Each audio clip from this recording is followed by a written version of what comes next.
Why, hello there, sweet, supple dreamers.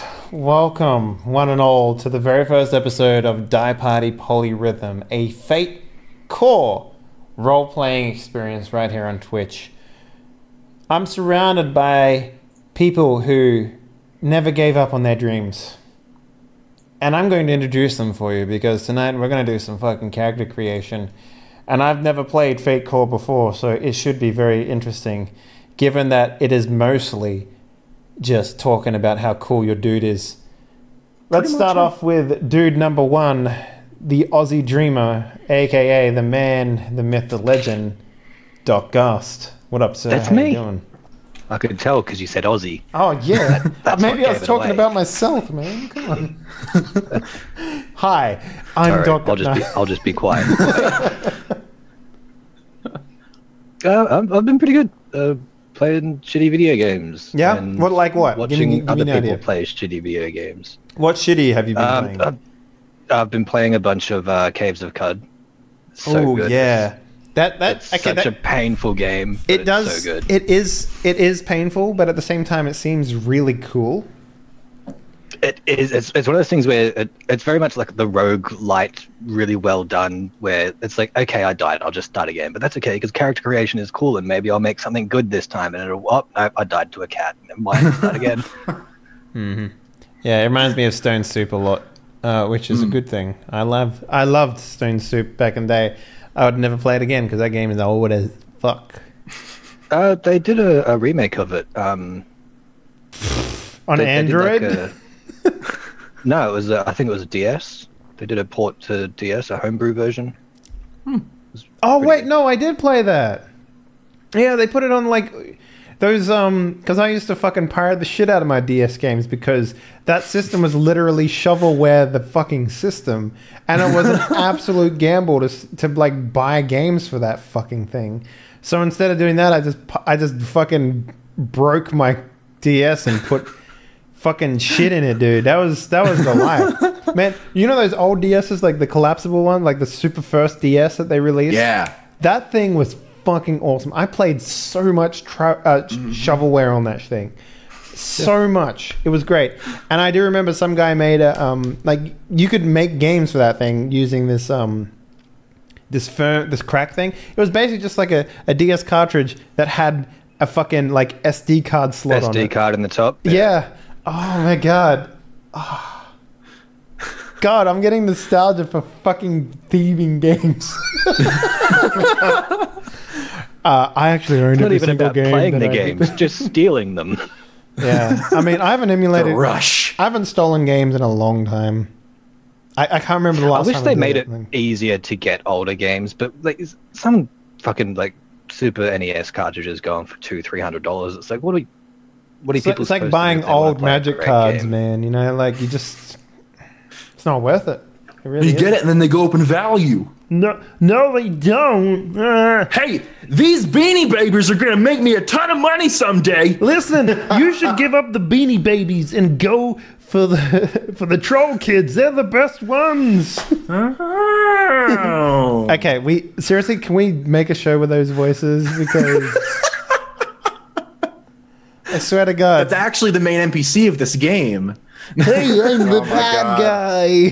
Hey, everybody, welcome to the dream world. And all of the other NPCs are clones of that person. Oh my God. Hey, what would you like to buy, friend?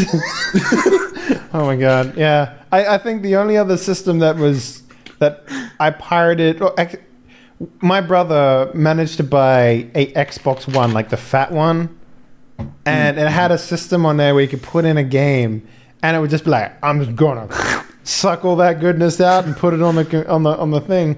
I had one of those. That Oh was yeah, of course, every so fucking good. Australian did because it was the only way I that we used could mine to games. play Super Nintendo games.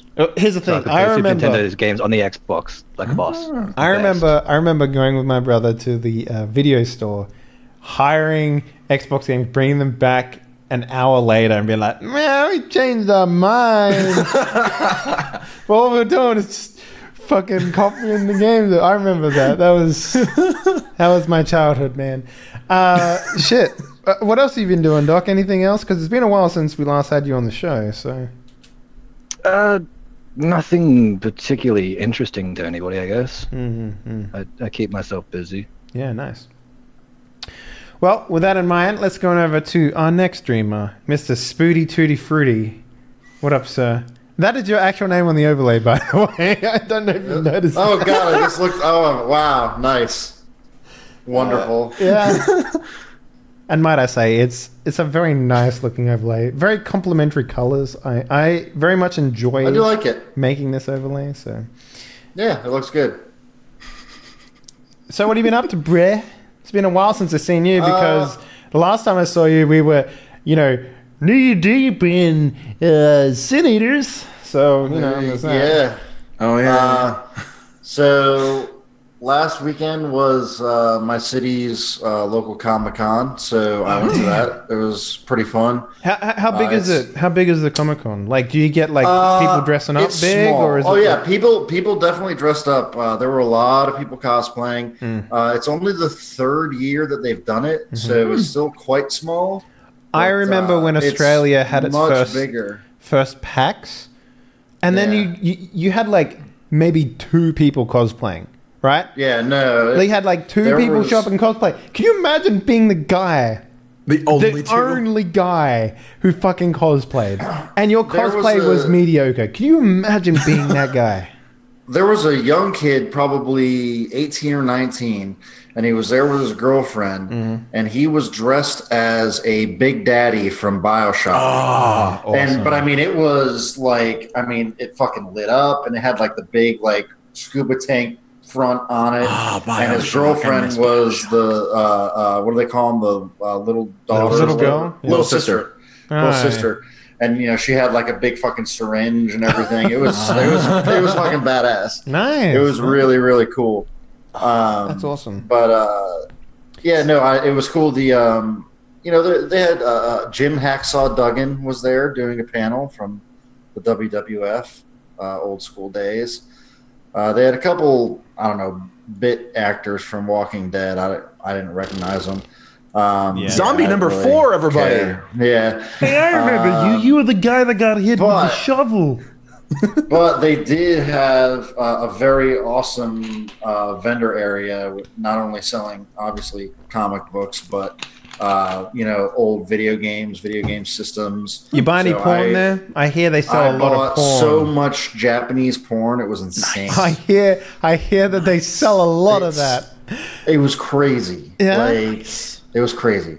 But I was able to score a Game Boy Advance and a copy of Final Fantasy IV. Fuck which is yeah, pretty dude. sweet. I and it never- works like a fucking charm. I never had a Game Boy Advance. I Neither had did Game Boy I. Advance were awesome. I had I the know, fat they're Game amazing. Boy, original Game Boy, Game Yep. Boy Color, and then Yep. I just childhood Then nothing. fucking fell out from underneath me. Yep. And then I had a Game Boy. I had a DS as a young adult. Like, So it's pretty sweet. So and apparently, like I've read that the Game Boy Advance version of Final Fantasy IV is the best version of it. So I'm excited to. I've never played Final how Fantasy. big's the screen? How IVs. big's the screen? Is it like what? Like I mean, it's. I mean, Oh, is it the SP? Like the flippy square one? No, it's just the Oh, it's original the- Game Boy the- Advance. Oh, it's the original. Oh, man. It's the one that's. It's like I'll grab it on break and show it to you. oh, that's Oh, I cool. love- It's Love my Game it's Boy got, Advance. Oh, and it's shit. actually a special edition one. It's got Mario and Luigi on the front. Oh, sweet. It's pretty sweet. It's But, hard, yeah, it's hard I to guess- remember Mario being like a part of the DS lineup. Like I don't like, you know what I mean? Like it just doesn't. I don't remember him being like a part of that. Like to me, that era was all Pokemon. You know, it was that was all. That was that. I mean, system Pokemon was fucking big for Game Boy Color. I remember that. Like Game Boy Color had like those Pokemon games. Do you remember the original Mario Game Boy game, which was like unlicensed everything? Oh yeah. It was like And he had like he jumped really weird. I remember. Beep, beep. Fuck. And you had to click these little black balls for some reason. Yep. And I used to have, and for the original like fat Game Boy, I used to have the carrying case that looked like a Game Boy. I had pretty this. sweet. I had the invisible box. Ah. The invisible box that you could fit like 4 games in it, and the big fat thing and some batteries. Yeah, well, I had not only did I have that carrying case, but I had some fucking monstrosity that like you would clip onto it, and it had 2 speakers. That Yes, and it had the light and right? a magnifying glass with a light on it. Oh my god! And you could play it at night. Yeah, you could slide the. They had like controller extensions, so you could get like a thumbstick. Yeah, and then bigger buttons. Yep, back before they had backlights. It made your 15-pound Game Boy weigh like 35 pounds. It was the most ridiculous fucking thing ever. All right, another question for you. Do you guys? I mean, we're just gonna go on forever. Do you remember when the Game Boy Color had the camera? Yeah. Fuck. Yes, I still have my printer. I still have my Game Boy Color printer. Shit. You could make animations on the fucking thing. Like you could take photos and make like little movies and shit. Yeah.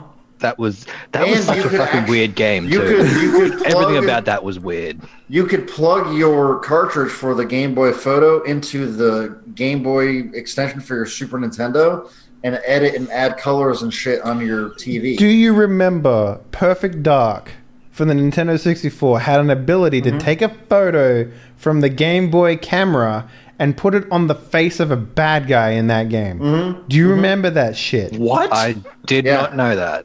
You could do that with some old Super Nintendo games too.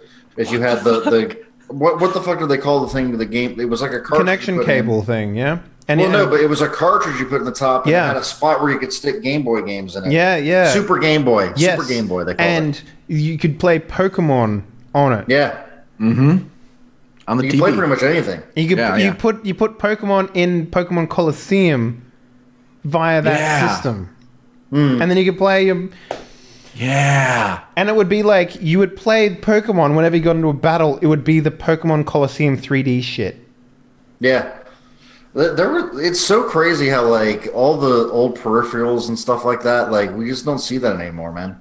Yeah, because everything is Now fucking we've just got digital. shit like virtual reality and motion sensors. God. Yeah. I remember Horse shit. everyone, only 90s kids will remember because like how many fucking spine problems did you guys have from Game Boys?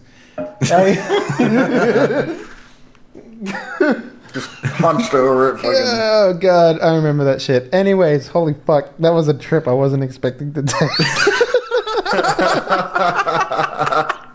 Oh my god. Okay, let's introduce what Game Master, Storyteller, what is it called in fucking I think just GM, Game Master, whatever. Okay. Yeah. Mr. Tux Radamus. What up, Yo. sir? First time representing the GM side of the table on the Die Party. But I hear that you do a lot of GMing on your channel. Yeah, we got a couple shows over there that I do the GMing for when I'm playing. This is my first time GMing on someone else's channel. So Really? You're popping your cherry. yeah. Nice. Yeah. Yeah. Got him. So what have you been up to, man? It's been a while. Same time from Brian, I guess. So Yeah, we missed Vampire this week, unfortunately, but just been doing stuff. My gaming hasn't gone back as far as the Game Boy Advance or anything, but I have been playing my game from a year ago because I've been still pretty deep in No Man's Sky. What? Is it any good? Yes, it's good now. I don't I've heard believe. it's actually good now. I don't Is it true that believe- they've actually made multiplayer a thing now? Is that actually a thing? It's supposed to be. I haven't tried to do it yet. Apparently you can actually find people and go to their planets and like see them and stuff now. But why? Well, I heard what you see is like a little like circle or something. You don't actually see like a person. Oh, I'm not sure. Yeah, I don't know. yeah. I've just been fucking around on with all my shit. Okay, is it like Minecraft? Like, what do you do in it now? Well, now they have like missions and stuff now. So like there's They have actual content. like yeah, there's actual content in it and shit. And there's like a few different kinds of kind of progressive-y mission things you can do, like because there's like a story about like how like people already know you, but you're supposed to be like don't remember your shit. And then there's a thing about like amnesia. you have amnesia, and there's like, people that know you and shit. And there's another thing how those like some person you're trying to rescue or whatever. There's a bunch of missions now, and then between that is you like go to a planet and be like, oh, this planet has this thing. I'm gonna take a bunch of it. Is it procedural missions? Like, am I gonna see the depth of its procedural and generation when it comes to missions, or is it like 5 missions? Let's see, what's my playtime right now? I don't think they're procedural, at least the ones that I've been on. Like they're an actual thing. I'm still fucking salty because I think here's what I think happened. They were like, all right, we'll make the game interesting for minimum of 2 hours and 30 minutes. Because then people can't get refunds on Steam. That's what happened to me. The first time I tried playing it, I couldn't start it, so I got to get a refund. So now I bought it for $20. Wait, you bought it again? You didn't just like have it in your library and be like, oh fuck it, I'll get it. No, I refunded it last year when I bought it for $60, and I bought it like a month ago or whatever when it came out. I think that's pretty valid to be like, I'm not paying $60 for this, but now that they've added more and it's getting better, it's like I guess it's worth $20. Okay. You paid $20 for it. That's fine. Yeah, I guess. Yeah, because they released that giant update, and then it was like, we're also putting it on sale. Please try our game. Do you remember when Mass Effect, the new one, came out, and they released like the fucking the drivable car that looked exactly like the fucking car in Mass Effect? Anyway, Yeah. Oh, in No Man's Sky, yeah. Yeah. But aside from that, it's good. I hope you're enjoying your time. I'm never going to play it again. I'm having fun with it. Like, it's a pretty good chill game. Like, there's like nothing to do in it, so you just well, no, there's like cool stuff, but there's never anything that's like, you need to do this right now. It's always like, okay, here's the thing. Just, whatever. Whenever you get to it. Kind of, whenever you get to it. This person needs saving, but you know what? They're over there. They're fine. Whenever you get to it. Have you seen my son? Jason! Yeah. Jason! Jason! Before we get started, I've got a couple of announcements. Die Party Gambit is in flux right now because dear Peachy has left us. So that's 2 characters leaving over the course of literally 2 weeks in the game. And that sort of stuff you can't really fix something like that, Tess had to leave because she was doing Destiny stuff, and now Peachy's leaving because he's got a GM slot at the same time on it's not Gig and Sundry. What's the other one? Hyper RPG. Yeah. So, big stuff. So that's in flux right now. I don't know what I'm going to do with it. I'll think about it, but there's probably not going to be a game tomorrow. Speaking about tomorrow, we have Spooktember starting up, which is horror game month. It's not October because fuck October. You know what I'm saying? Fuck. No. Yeah. No, October is when I'm getting married, so it makes perfect sense that I would want to take some time off during that time. So we moved it to September, and thinking about it makes a lot more sense because I don't have to compete with everyone doing horror games. There you go. And last but not least, we have a new Die Party game starting up on Tuesdays using the Hollowworth Expedition rule set. It's going to be punching Nazis and all that sort of stuff. I'm still looking for some players, so once that gets sorted out, we will be ready to go with that. But, Tux, why don't you introduce us to your world? Cool. Okay, so for those of you that caught the drawing board, you know a decent amount about Fate and how Fate works and kind of the lore-ish and like kind of what the game is going to be about. But for those of you that didn't, kind of the highlights of it, the world is kind of going to be basically there's going to be like the real world, which is like basically our world now, and then there's going to be the dream world, which is going to be weird, crazy shit. Inspiration from this comes from the top 3 are Persona 5, or I guess Persona in general, but Persona, Matrix, and Inception. So like there's gonna be like a little anime, a little like just over the top crazy shit, like weird visuals. I remember when Dave and I were talking about like what stuff was going to look like, I was just like saying stuff and he was just like, those are just words. I don't know what you're talking about. I was like, okay, picture these things. And it helped to like weird visuals. I like some stuff I was like Persona stuff, like weird, like the weird paintings like Dali and Escher. If you've seen Doctor Strange, like the weird dimensions that he was in, like that kind of stuff's gonna show up. Bunch of weird shit, like in the dream world, because it's, you know, it's a dream, anything can happen. So that's kind of the thing. And then basically what the game itself is going to be is the players are going to join an organization that has the power to enter the dreams and such, and they're going to go on like jobs and missions to mess with people or find things or do things to them. And they're going to have to fight weird dream monsters and deal with other people that can enter dreams and deal with whatever the hell comes their way. So that's the Cliff Notes version of kind of what the game's going to be about, where it came out of, things it came from. And today we're going to be doing some character creation. Fuck yeah, man. So Fate Core is a very interesting system in that we don't really necessarily have to roll for attribute points or anything along those lines. A lot of it is just coming up with, like, from what I can understand, just aspects of your character. Yeah. It's definitely a very narrative-driven system. So, like, the biggest things about your character are the aspects, which are, like, basically you have 5 aspects, and they're a thing about your character that's important. Because you use those, like, when you're doing a roll and you want to do better on the roll, or, like, retry. You can do better on the roll, or just retry a roll if you totally fuck it up by invoking. It's called invoking your aspect. And so, if something about your aspect pertains to, like, what's going on or whatever, you invoke it, and then you can. Yes, thank you. in case anyone wondered why I'm getting my head blown off, it was a Persona 3 joke. I'm not crazy, I swear.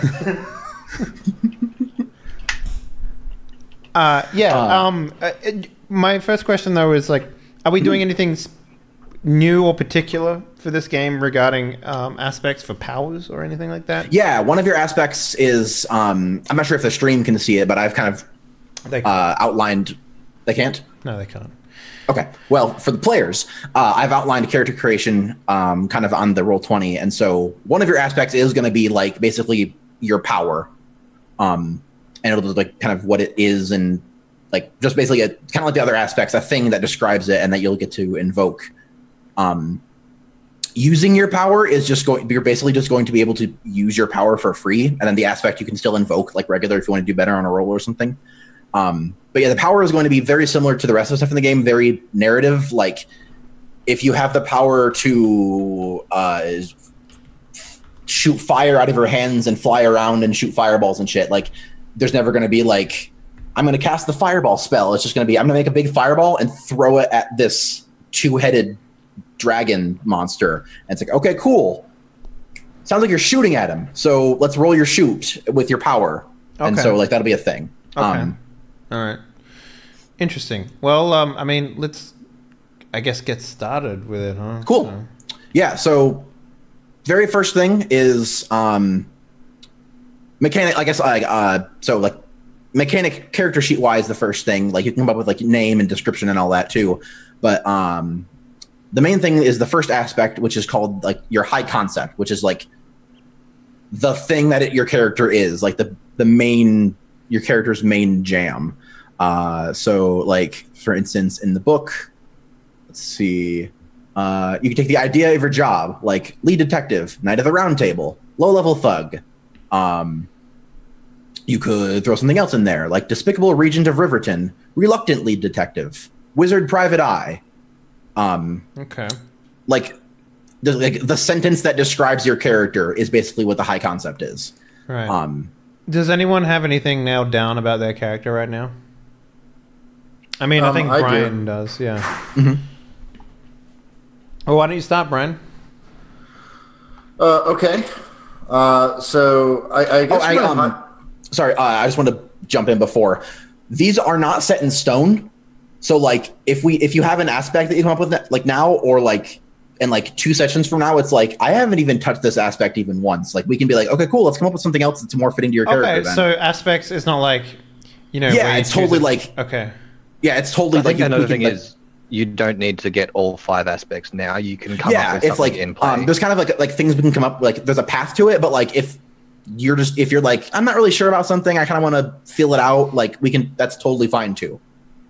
Okay. Like we can like go into the first session and like while we're doing something, it just hits you like, hey, I kind of want my character to be really good at driving. Like, okay, cool. Let's come up with an aspect that means you can drive really well or whatever. Like stuff like that. Like if you're like not sure about something and inspiration hits you later, we can change something around or leave something blank and come up with it later. It's kind of thing.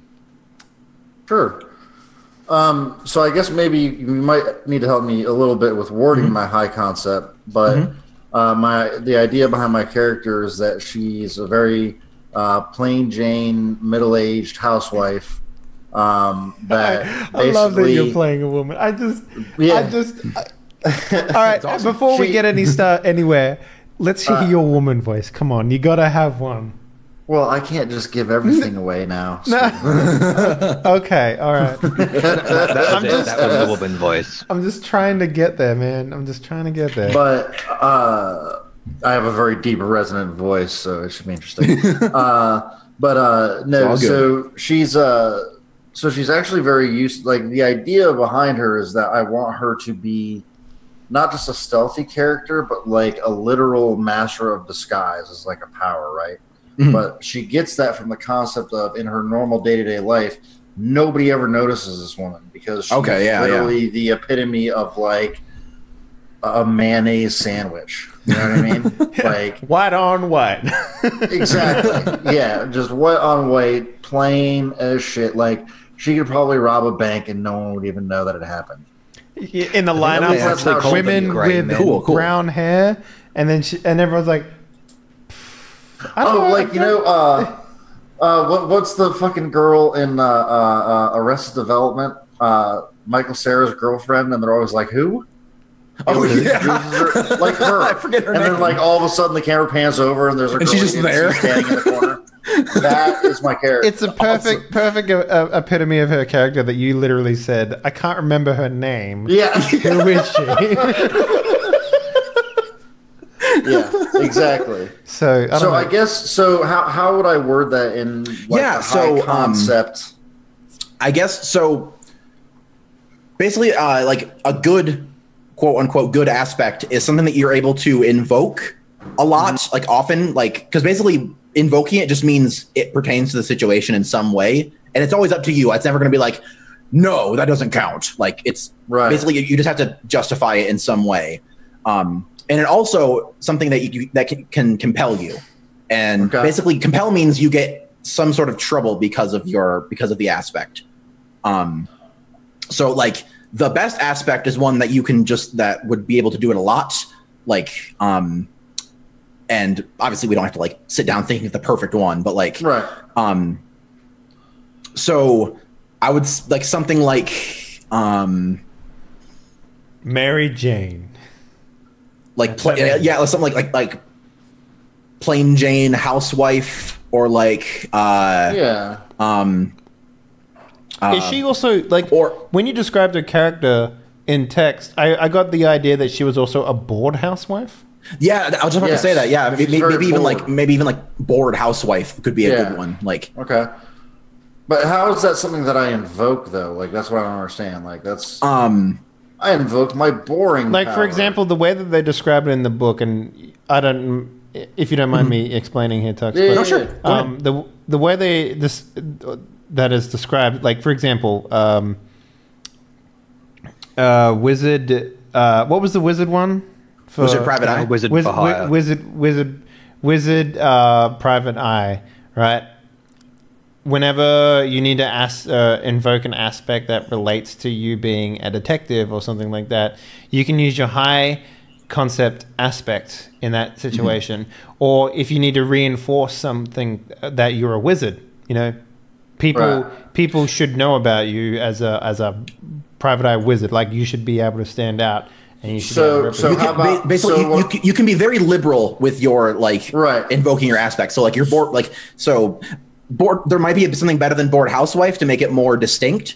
Well, so what I've written is bored plain housewife that just blends in. Okay, cool. Yeah. Yeah. Okay. Yeah, that's great for us to lead to put down so you have it, and then if you like think about it for a little bit and want to mess with it or something, we totally can. Well, and I leave the just blends in thing, the whole like exactly, like disguise type, unnoticed. Mm-hmm. Cool, awesome. Okay. Do either of you two have any idea for your high concept? I have something in my mind. The first thing that I thought of when you described this game to me was like someone who has a very active imagination. Okay. Someone who almost daydreams a lot, like a daydreamer or something along those lines. I don't know what that would actually be, but like that's the thing is like I don't know how that relates to the power in the game or anything like that, because Brian has a great idea for his character being that the master of disguise and all that sort of shit, and he can be like literally anyone inside someone else's imagination, right? So that's a fucking fantastic power. I'm not like maybe along the lines of like a lucid dreamer or something along those lines, like maybe I have the one thing I'm thinking of is like control within the dreamscape that a lot of other people don't, and I think having an active imagination would help serve that purpose a lot. I don't know how to describe that as a high concept though. When I'm thinking of someone that's like a daydreamer, lucid dreaming, all that stuff, I'm thinking like someone that's like a new age hippie type. With like crystals and meditation and I wouldn't say that. I would say more like imagine someone in an office who just like escapes the monotony of being in an office through his imagination. That's what I was thinking. Like the whole very like Neo following the White Rabbit sort of. Oh, totally, yeah. You know what I mean? Like imagine if the Matrix was all in Neo's mind, sort of thing, right? And that's how I imagine him participating in things, right? Cool. Yeah. So like, you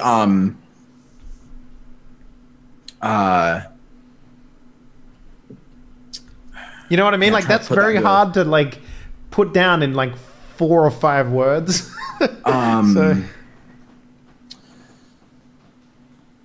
Yeah. So just like kind of like a 9-to-5 office worker that like just kind of goes about their day, but like in their head and kind of like to escape, they like imagine really cool things and like just daydream and escape into that. So like, what was that movie? The Sucker Punch. How they're just escaping from a mental asylum, but it's this massive fight with samurai robots and shit. Or they're all fucking crazy. Or a better one is Scott Pilgrim, where imagine like all of his like average conflicts that he has with people turn out in his mind end up being like super powered fights and shit, right? Like that's how I imagine it. Yeah, like it's very hard to describe that, and I can't really think of. Let's see. So yeah, something like.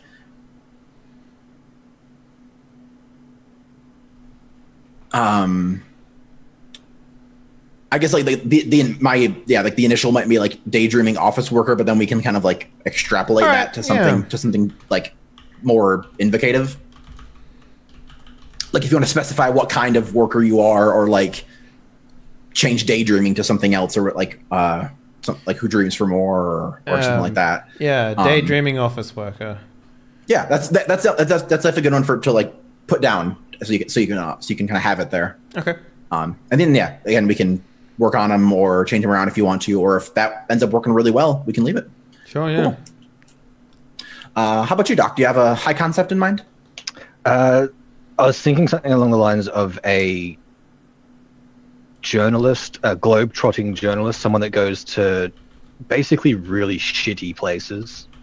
Okay, cool. Some like a war zone war stuff, journalist? maybe some one of the aspects was actually going to be I've covered wars, You know what? Can you just be Frank West? Can you just be Frank West? Smile, dirtbag. Like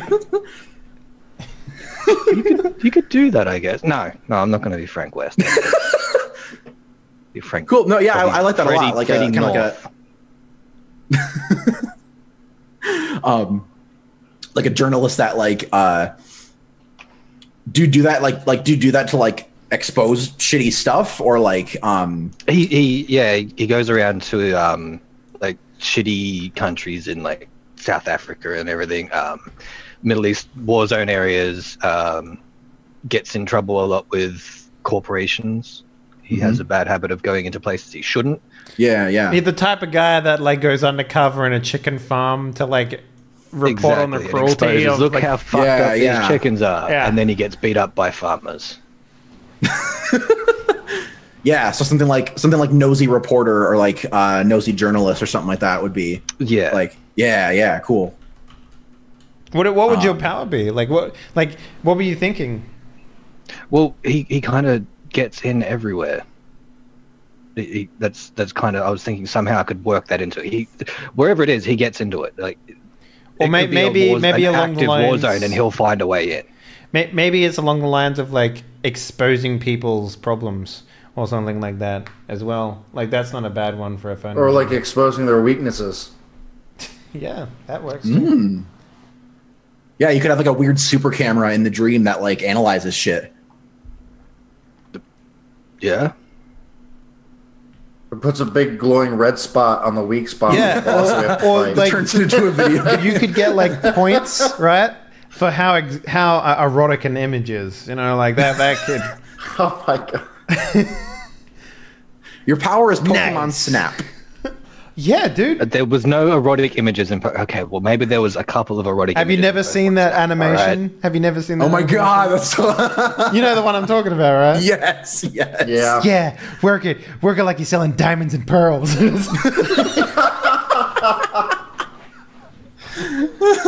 I remember that line because it's so fucking ridiculous. Anyway, Awesome, cool. I'm gonna find that animation now. There's like a shit ton of like Nintendo parodies in that. Oh yeah. It was good. It was real good. Cool. So we have like an idea for everyone's high concept down. The next one is your trouble. So again, kind of very self-explanatory in that it's something about your character that either gets them into trouble or like is a problem when they're in their life, or is like a struggle they're dealing with day by day. Like some examples from the book are anger management issues, the bottle calls to me, debt to the mob, the criminal underworld hates me. Or you can make it like you can like you can make it very specific and be like, this one person who's super powerful hates me, or that dude Joel from high school always picked on me. And now he's my boss. Well, that would probably happen as a consequence of choosing that. It'd be like, oh, you remember Joel from high school? He's your new boss. Yeah. Allow me to introduce the new CEO of Oogle Mogul Technologies, Joel, your high school bully. they announce him as that at the conferences. If he was my high school bully, that's how my imagination would perceive him. It's like the guy gets introduced as like that's your high Scrubs school fantasy moment. Yeah. You know what? I am Zach Braff. Like that.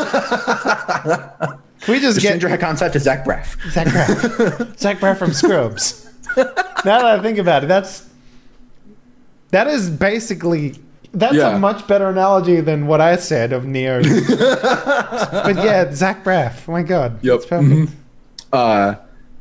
What's cool about your trouble is you can basically you can also invoke your trouble if it's like helpful in a situation. So like one from the book that they say like is both a thing that can cause trouble, but is also like descriptive of the character is like in the book, like the examples, like they're making like a fantasy world. So one of the guy's troubles is rivals in the Collegia Arcana. So through the trouble, you learn that he was in this weird magic college. So we can invoke that, but also he has rivals that are like going after him and shit. So if we make a troubled aspect right now that invents like a Nazi agenda inside of your game,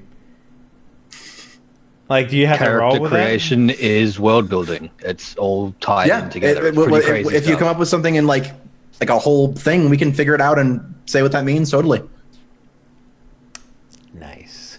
The first thing that comes to mind for my character, and it's really fucking simple: distracted easily, maybe. Okay. I don't know, but I don't see how that's an aspect. You know, I don't know how. Like, how can I invoke a troubled aspect, or is that you invoking a troubled aspect? No, you can invoke. But I compel aspects by giving like a situation that would get you into trouble or something like that. Oh, that's cool. So if I'm distracted easily, you could invoke. Yeah, totally. I could just be like, hey, that sign over there is just like a really weird sign or whatever, and like basically, and you compelling means like I tell you a thing and then it happens, and then whoever I'm compelling gets a fate point. Which fate points are a thing, like a currency you can spend on stuff to like. I'm gonna put distracted easily. It goes well with daydreaming. So totally, yeah. I'm cool. Is it with like anything or like particular things like shiny stuff or like? I'm not a fucking pro, but like I or just like just like low attention span kind of like. I imagine it's a lot like you know. I imagine the way it goes is like maybe we're in like a conference room, right? And the guy's like describing it like our new product release is, and then maybe he starts to like do hand motions, but then like he's holding like maracas instead, like like just imagine shit like that makes things like a little more entertaining, but. His distraction isn't like I don't see what's happening. My distraction is that it's more like I guess the only way I could sort of describe it is like not so much like looking up, thinking about like because they showed that on the Scrubs, where he thinks about. He literally something. Just looks up and is there for like a minute. Yeah, and everyone's just like, why the fuck what are you doing? Keep doing that? Like. But mine is more like, have you ever seen Charlie the Unicorn? Yeah. It's a little like that, where Charlie's like the two weird unicorns around Charlie are just like, keep coming up with like weird like things that they do or talk about, and it doesn't remove him from the scene, but it just sort of like. Makes his attention focused on completely something else within that scene. Yeah, you're just like if you're like in a conversation with someone, you're just like You're just like kind of going like you like go on autopilot or something like that. Like just very. Yeah, you know how your grandmother might call you on the phone and you just like. Typing. Yes, Nana. Yep. Like really? Well, oh well. The church did what now? Oh my god. Like things like that. Exactly right. So. That's how I imagine it being. So something like easily distracted or low attention span would totally be a good one. All right, I'll put low attention span in there as well. Because that also fits. Like I imagine, like even like I can imagine very easily, like the bad guy monologuing, and then it just being like, and that's why I took all the bad guys away. Just like his just trailing off into just nonsense. So and like that one could be invoked by like maybe like noticing stuff. Like maybe you're just like whatever, you like look away and like you happen to like if like notice checks or like or even like using your powers or something too. Like you're like, well, like I get distracted all the time, so I'm just gonna do a crazy thing or like almost like good at improvising things maybe. Like you could like invoke it in that kind of way too. Yeah, like that's how that, okay. Yeah, so that's kind of how your trouble can be used for like your benefit in like situations. Right. And like I said, it's very liberal on your behalf. Like if you can justify it, it's probably going to fit because this game is about you guys doing really cool stuff. So like we're never going to be like arguing for 10 minutes over you invoking an aspect. Like if you have a cool reason that it fits, it'll be like awesome, cool, and like let's roll with it or whatever. So like there's definitely not going to be a lot of like, oh no, that doesn't count here. Like choose something else. Like the most it would be like, well, can you come up with like a cooler reason that could add something to the situation, or like it's gonna be like it's gonna be a lot of like yes and or like no but. It's never gonna be like hard no, fuck you, next thing. Yeah. Okay, I get you. Yeah. Okay, great. Well, mine was easy. What you got? boys? I've got a pretty easy one. Okay. So, my character, whose name is Jeanette Berger. By the way. Cool. She is prone to jealousy that's so bad can cause fits of rage. Okay. Like the other day, Susan from down the street was on her morning jog wearing her, Coach sunglasses and goddamn Valentino Garavani sparkly running shoes, designer sneakers, and gave her the bitchiest wave. She was so mad, she started to see red and wanted to stab her in the neck with a fucking letter opener. Yeah. Because she's so ignorant. I can totally imagine you like chopping vegetables or something and just looking out the window and just chopping a lot harder. Oh yeah. Seriously, like that's what it's like. So, honey, you broke the cutting board again. So whenever she sees like people that like have objects or possessions or something that could be seen as like a status material symbol. jealousy. Yeah, but she views the high priced materials or fancy materials people have as a sign of status and yeah. So yeah, it's often comes out in material stuff, but it could also be like someone getting a lot of attention and like sure. Yeah, Exactly. like you're at a party and someone else is like, "Oh my gosh, look at them," and you're just like, "Well, I got this new like, what the hell?"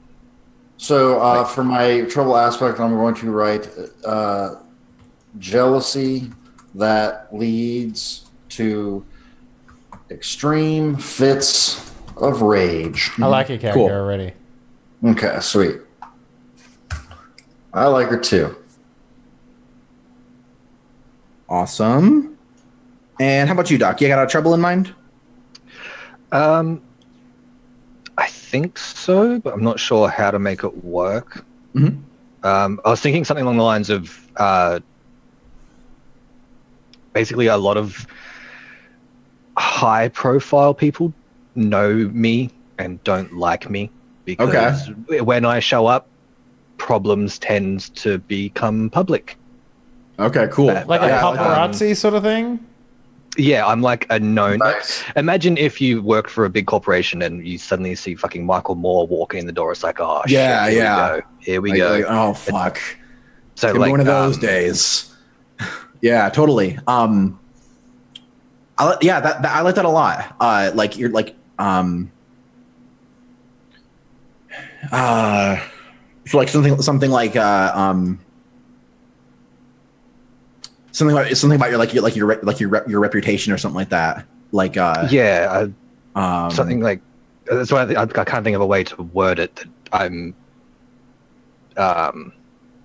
the coming storm. When I show up, shit happens. Someone's going to get in trouble. That's kind of cool, actually. Like Maybe if you're recognized, people clam up.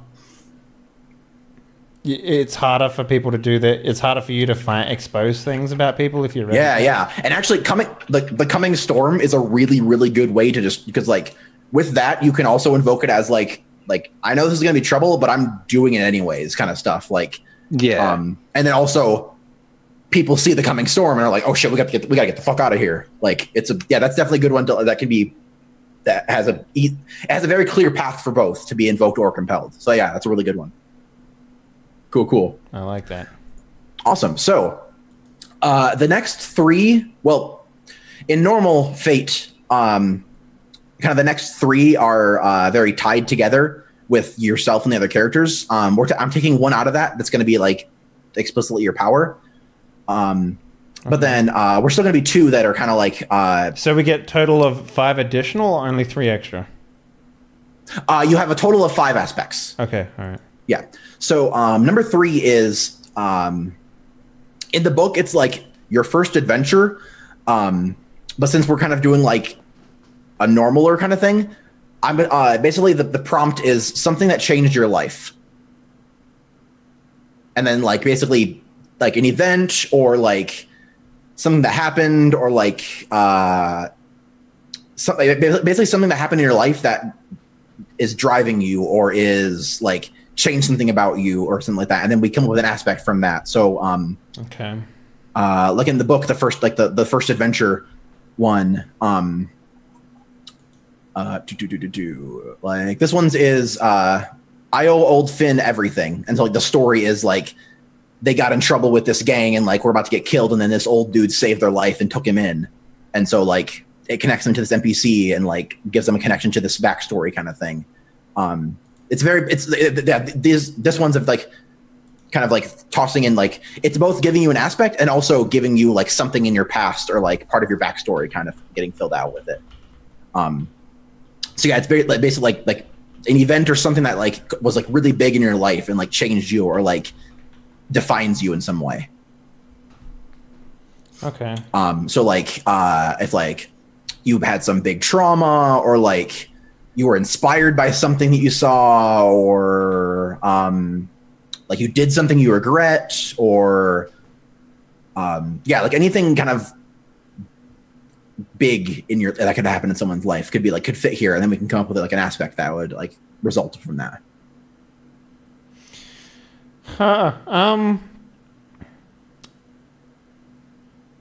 Interesting. What if and this is just me like spitballing here. What if like the company that I work for is owned by whatever conglomerate is a part of this corporation that we're doing work for? The thing you guys are going to be joining isn't really a like it doesn't really have a real presence. Okay. Like it's not like a place you can go to or anything like that. Like in the I real get world. that, but like I imagine It could be like a front company of some sort. Well, I imagine like okay, let's say let's do the reverse of that then. You know, company does a bunch of layoffs, right? And maybe I got distracted during the period of time where I got fired. You know, like I imagine the conversation. Like I'm sitting there, just this guy's talking to me, and he's like, and then I'm like at the end of the conversation, he's like, "Do you understand?" And I'm like, "I'm sorry, what?" It's just like totally understand. We just fired you, and I'm like, oh.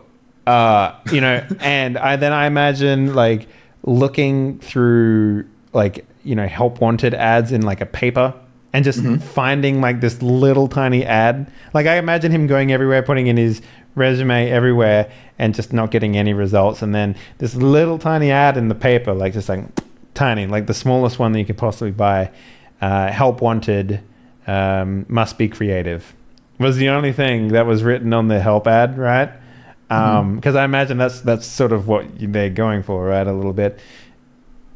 And that's the big event that changed my life was like becoming a company man to whatever this organization is to a degree. I don't know how you want to do that, Wreckage. Okay. I called you Wreckage. Tux. So like, what do you think? Where are you lining with that? Because that, like, I imagine him to be more like alert or whatever, like significantly more like in tune with being in part of the dream world than he is. Okay, so basically, you already want to have like already work for the authority kind of thing. Potentially, if that's a part of like the introduction on this thing, maybe not. I was gonna, I guess in my head it was gonna be everyone was gonna be like joining them. But if you want that to be a thing, like we could totally have it be a thing. Like I'm not against it in any way.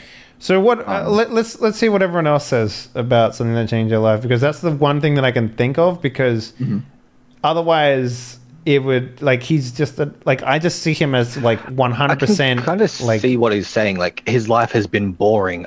It's just shitty, boring, normal cubicle office work up until joining this company. Exactly, right? So, like, that's the one big thing that changed his life for the better.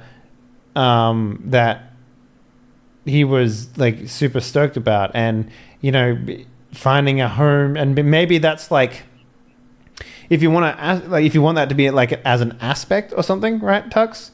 Yeah. Like you could call on that for like. Loyalty or something like that, right? Whenever those things come up in the game, he would be particularly loyal to the.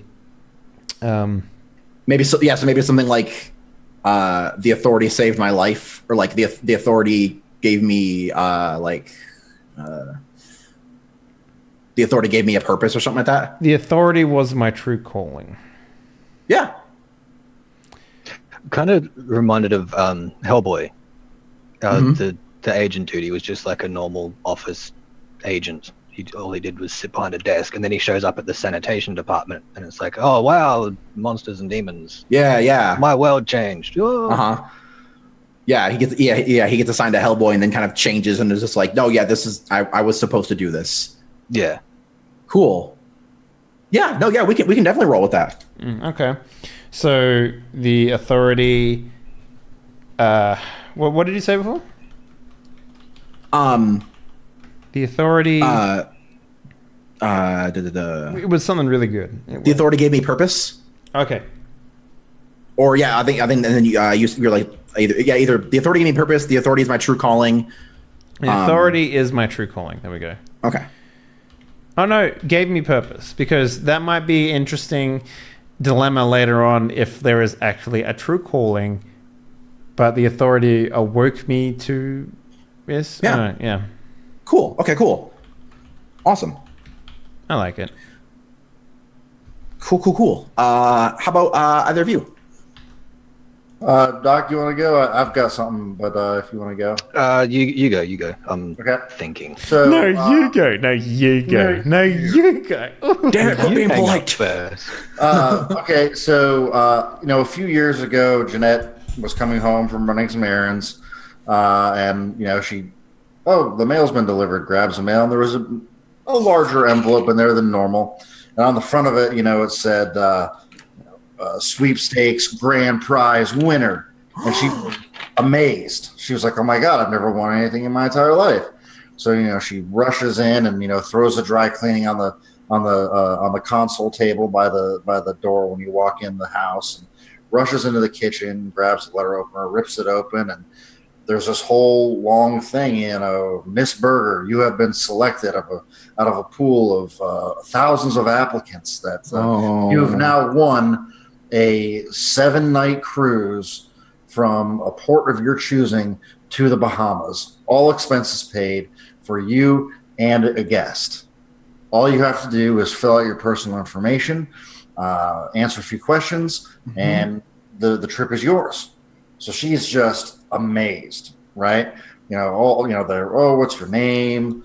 First, last name, address. And we just need a credit card number to verify your age. Not a problem. She's over the moon. Fills everything out, sends it out. Gets a letter back saying, "Oh, your tickets will be arriving in the mail in 2 weeks. The cruise is on April 14th." Oh, okay. Oh my God. So she's she starts getting really excited and telling all the neighbors, "Oh, I won a very big prize. It's a very big sweepstakes." It actually made her come out of her shell a little bit and talk to people and think that she was a bigwig a little bit, somebody important. Well, on the day that the tickets were supposed to arrive in the mail, of course they didn't show up. There was no sweepstakes. The only thing that was waiting for poor Jeanette Berger inside of that envelope was a scam. Oh. Not only was her identity stolen, but most of her money was stolen as well. Oh. So Poor she Jeannie. lost her identity, and she also lost the will to put herself out there. So she became much more cautious. So what I'm thinking is, for the aspect, going back to being able to blend in and put on different disguises in this dream world, she has no real identity, and she's also cautious about rushing into a situation. She's worried that sometimes if something seems too good to be true, it probably is, and the big bad wolf is waiting on the other side. Cool. Damn, Brian. Is that good? I like it. That is real good. Damn, Brian. Yeah. So maybe so like something like about being cautious. So Right. I guess, is it like Once bitten, twice shy, or something. Yeah, is it something? Yeah, that's good. Is it something like fool me once, shame on you, fool me twice, shame on me kind of thing, or is it like like it's basically like look, she got burned because like of course like people were not kind to her once this happened. Like they kind of laughed and like stupid Jeanette, you know, she couldn't even how could anyone fall for a scam like that? Everyone knows those are scams. It's ridiculous. Like, let me tell you a story. I fell for one of those scams once in real life. Did you? Sucked. Yeah, I was. I'm sure it did. It's not fun, man. Like, not only do you have to like, not only is there like your money was taken and all this stuff, but you actually have like people from like fraud from banks show up to your house and interview you. You have a lot of like governmental people showing up to interview you to make sure that everything that was correct is on paper so they can find the people. Like, it's incredibly invasive. Like, it is. Oh, yeah. You never make that mistake ever again. Like, after that happens, that's literally her life-changing. It's fucking rough, man. Like, it's not fun. But yeah.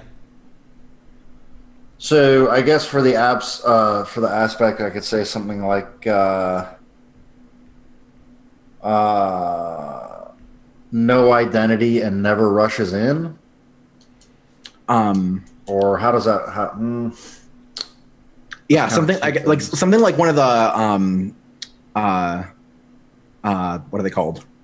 Like colloquialism kind of thing. Like Doc said, like once bitten, twice shy, or like something like that is like kind of like fitting to it, where you can like call on it for stuff. Yeah, because the more generic you make it, the easier it is to call as an aspect, right? That's pretty much this game in a nutshell. Like, if you genericize as much as your aspects as possible, you can argue them into situations that they normally wouldn't go into. I'm stealing that from you, Doc. I liked once bitten, twice shy. Right when you said it, that's exactly what I was going for. Cool. Yeah. Like, I'm not sure the right genericizing isn't the right word, but like that's definitely like a thing. Like, you want it to be broad enough to do, like broad. You want it to be enough to describe you, but also broad that you can use it in different situations. Yeah. Sweet. Yeah. Cool. I like. Yeah, that's awesome. Once bitten, twice shy. Cool. And how about you, Doc? Do you have one? I think this would be where the I've covered wars, would come in, because he has been to pompous from. Yeah, he's incredibly cocky. It's like dangerously cocky, because he has literally walked through war zones with a camera and not been shot. He's broken into government warehouses to photo the anthrax bombs that they were making in the Sand People village. So is it like what I'm imagining, you showing up and announcing yourself to the guy that you're investigating, right? I'm imagining like a situation where like, it's a big gallant ballroom, right? And it's like a masquerade, and you walk in without a mask, holding your fucking camera, being like, "I'm here." Blue jeans and a Hawaiian shirt. Yeah, like, what's up? I'm here to dig into your past. Like, you're the type of guy that just walk up and flaunt that. For some reason, I'm just imagining that with your character. Yeah, he's incredibly cocky. The person who I'm actually kind of imagining is, if you've seen Predator 2. Remember? What was his name? Bill Paxton. Paxton. Yeah. Yes. Okay. Yeah. Yes. Like, he's not really particularly good at what he does, but he just does not care. He's just going to go in and like, yeah, fuck it. I'm here to do the thing. Let's do the thing. So I'm thinking something along the lines of confidence to the point of being cocky. Okay. Just because of all the like a huge shit bravado that he has kind walked of thing. through. Yeah, he's just walked through some crazy shit and come out fine every time. So he's not exactly caring in they're shooting, but it's okay. I'm just gonna go over here. There's I'm sure there's probably cameras, but I'll just keep walking. It's fine. Cool. I'm not sure how to word it, but so something about your bravado, or like your cockiness or arrogance or something like that would oozing be like, bravado. Oozing bravado is pretty good. Dangerously arrogant. Dangerously arrogant is pretty good I too. think arrogance is probably a better word than bravado. Bravado seems like, puff his chest out. I'm the best. He's just like doesn't care for the danger. It's like, yeah, it's probably dangerous, but let's do it anyway because cool. I've been fine up until now. Awesome. So what? Oozing arrogance? Yes, something arrogance. something. Yeah, like arrogant to the point of danger, or like dangerously arrogant, or something. Yeah, like extremely arrogant. I don't know if you know this, but I'm kind of a big deal. Yeah. Okay. Yeah. You can put like something about arrogance, and then if you come up with like a cool phrase for it or something later on, we can like flip it around or whatever too. But the main thing of it is that your arrogance can definitely get you into trouble, or you can even use it to like just be calm about something. You're just like, I don't care, fuck it, I'm arrogant. Yeah, he's not the type to be like, oh shit, there's bad people. It's like, well, fuck, there's bad people here again. Again, I was expecting that. Yeah, cool, awesome. All right, so the next one is basically either through that event or potentially something else, connect yourself to another PC. Ooh, damn. Okay. So then, some stuff from the book was like, well, there's only 3 of us, so it's kind of weird how that works in a way. Yeah, we're gonna there'll be a little juggling here. Then I can get with PN and we can figure that out, and we'll do. There's gonna be a lot of Discord chat before the first episode. Yeah, but can we actually take a break real quick? It's top of the hour after all.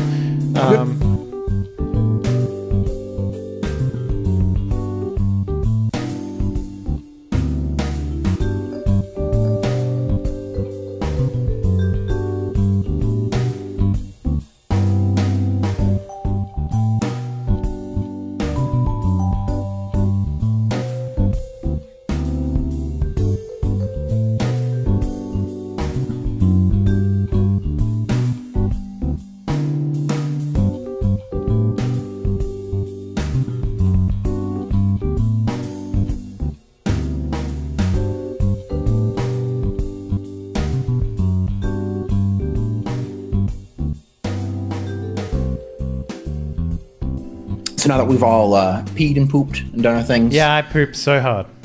good. I did I'm both glad. at the same time. Wow. glad. Amazing. Talent. Our next aspect is something that connects you to another PC. So it can relate to like the event from the last aspect, or it could be like something else that relates. The event is like a big thing just because it could connect it to that event or whatever. Like some stuff from the book was like chasing after something from a character's past, and so they gave them a clue or something like that, or like they helped them out of a tough situation and like fought their way out. So like they made up an aspect about being a good fighter. Yeah. Something like that.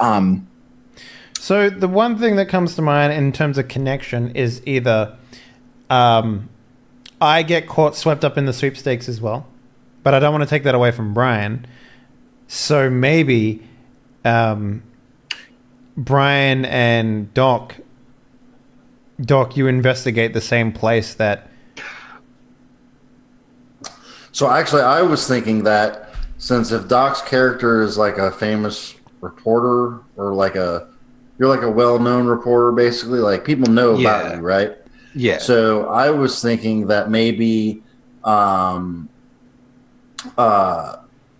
Jeanette is well aware of your work, hasn't met you personally, but has often daydreamed about being whisked away by you on one of your journalistic awkward adventures. love. Let's Could do it. I suggest something here, actually, Sure, that huh? I think works? No. pretty I've been daydreaming about dating Doc's character as well. Except in my dating dreams, it's a so lot more much. vivid because I can It's actually not- imagine him shirtless with his blonde, long hair blowing in the wind.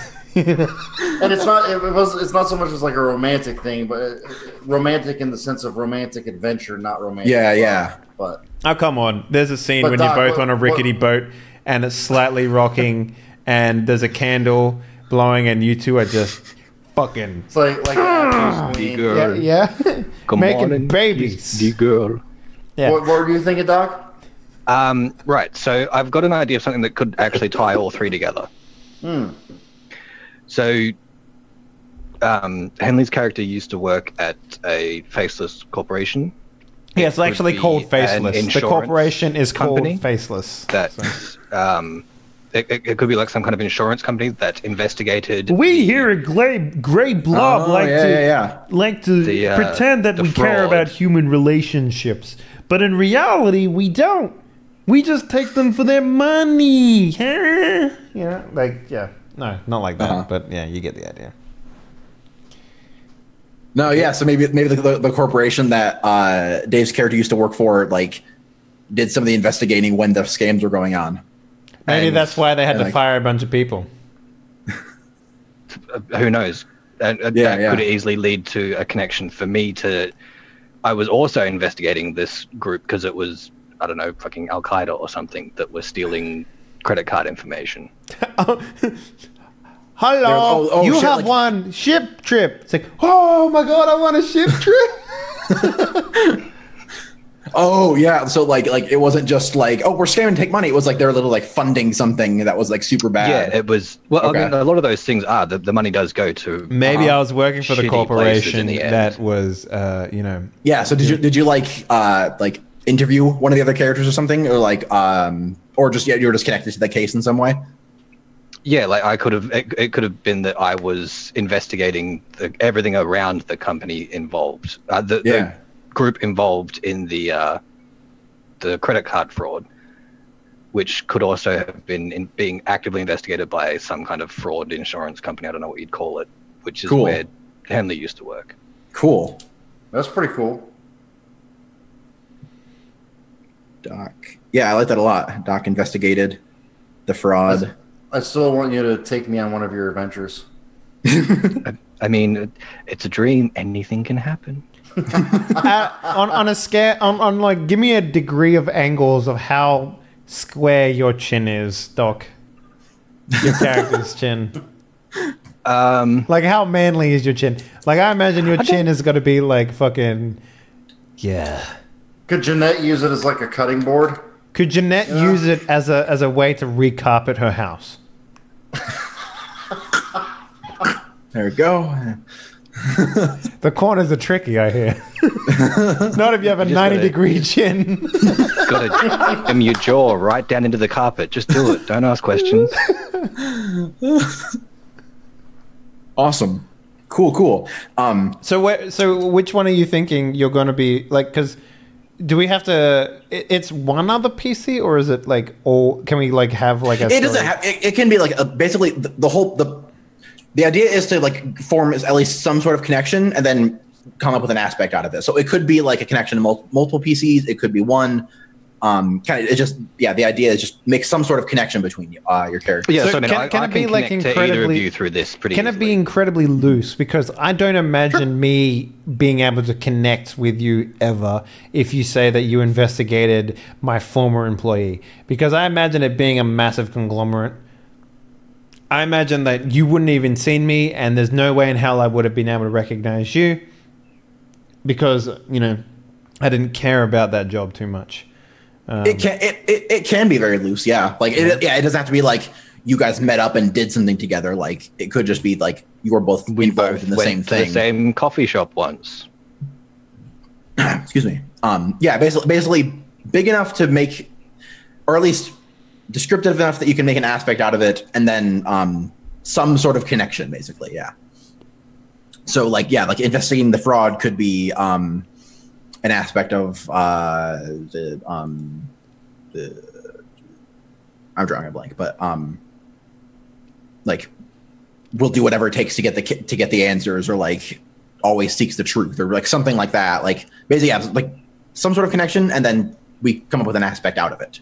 Like yeah. So like me knowing Doc's character and being drawn to that sort of exciting lifestyle could be Is this like, actually going to be a thing? Is it? well, I don't know. I mean, like, but I'm just like as an example, like Like I think it's the more like aspect to be like secretly drawn to adventure or something. Yeah. like that. Listen, Doc. Me and Tux had a conversation, and we involved Brian and Pian as well.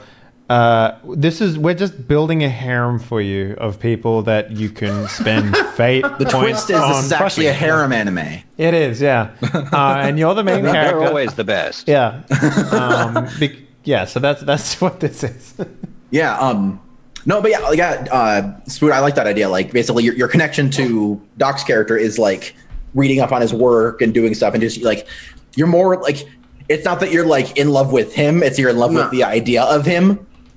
Kind of like, this person goes out on like adventures and like is like this cool journalist and stuff. I and, do like, want to stress, not romantic. Right, exactly. Yeah, it's not like that you're attracted to him. It's you're attracted to the stuff that he does because he goes off on like adventurous stuff. I mean, that's actually kind of the exact thing a bored housewife would do. She totally dream about visiting strange exotic places. Mm-hmm. Yeah. So like you have like the Disney princess aspect of like wanting more than like what your life is, or like seeks adventure, like something about that. Like if you want to just like put some sort of wording there, and we can figure it out, like of like seeks adventure or like secretly desires adventure, and then I'll just in parentheses like due to Doc's character. Maybe you wrote an autobiography because you seem like the type of motherfucker that would do that.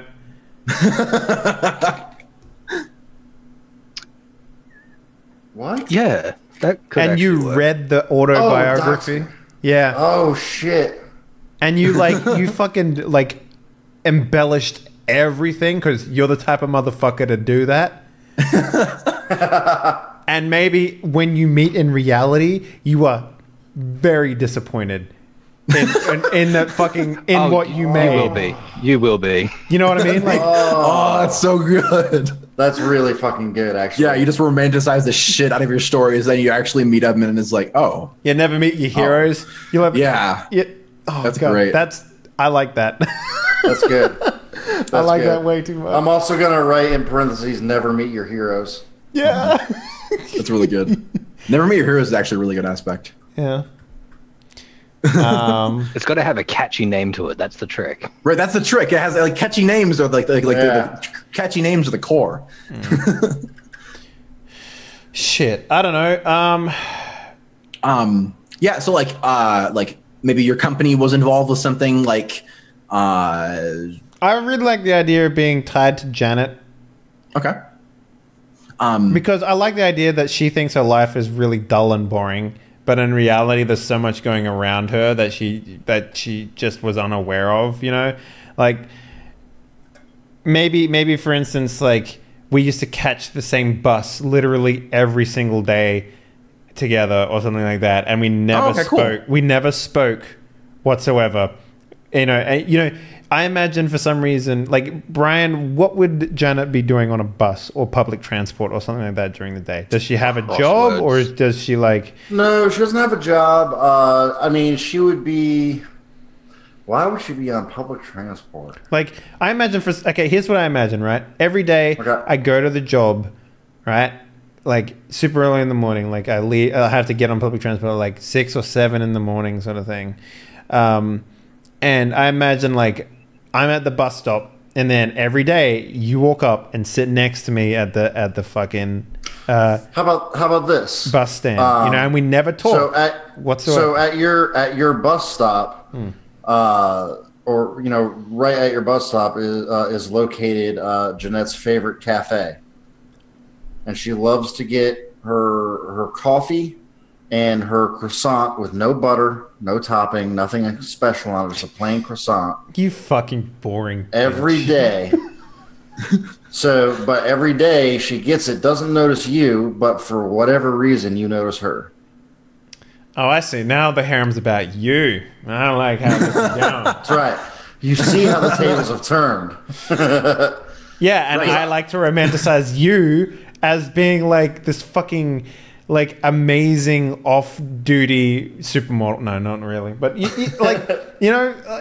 You come up with this weird, crazy backstory for her, which I'm sure you do about like a lot of people. That's exactly what I'm getting at, right? Like, being in a situation where like we're on the bus for like half an hour together, and it's just us two because it's so early in the morning that I've come up with this elaborate fucking story for you in my mind because I have an active imagination.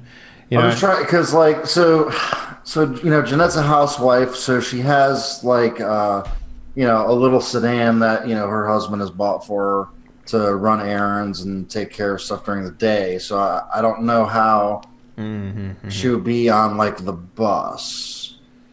Yeah. Okay. Well, maybe, it doesn't necessarily have to be public transport, but the idea being that we're in the same.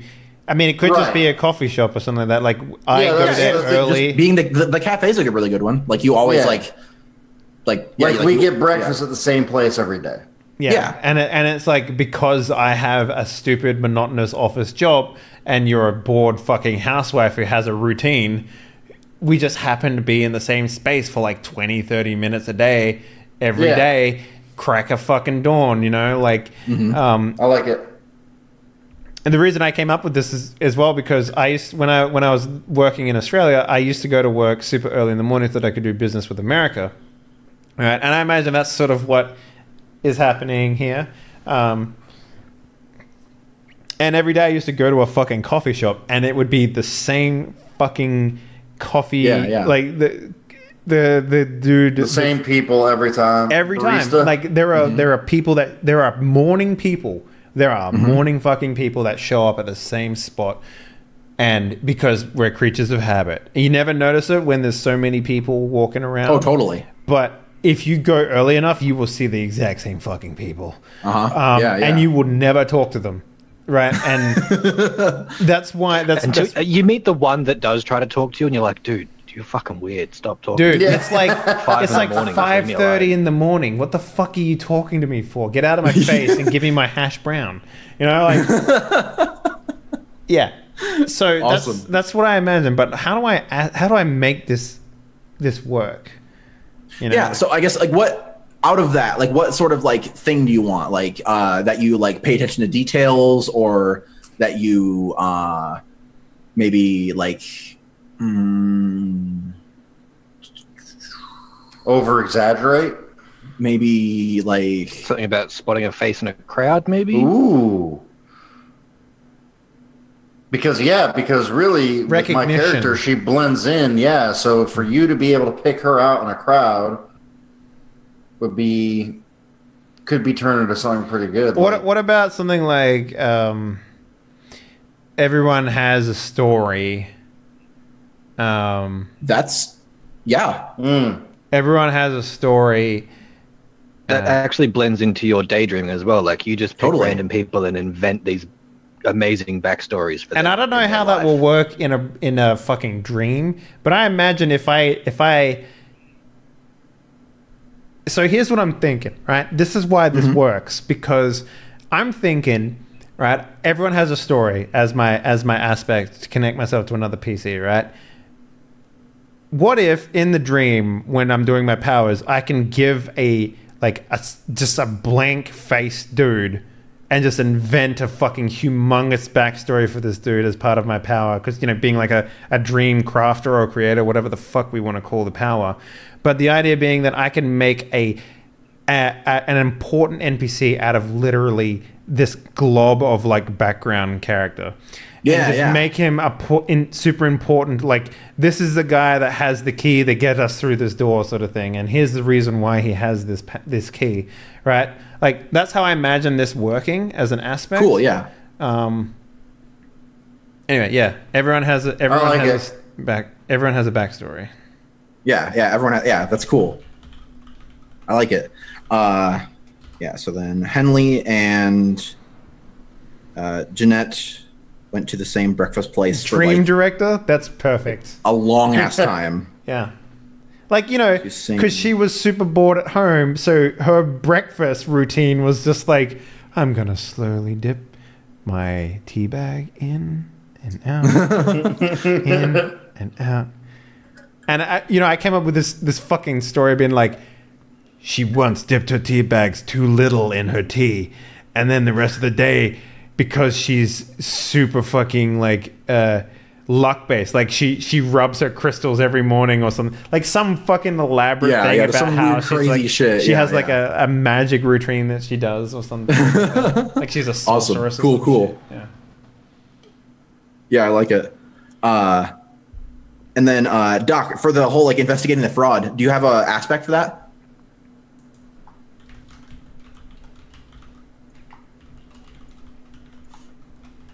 Let me think about that. Sure, totally. Yeah. Yep. Yeah. We can come back to it if you want to give it some thought or whatever too. That's totally good. And all of this may change once Peon becomes involved and all that. So. Yep.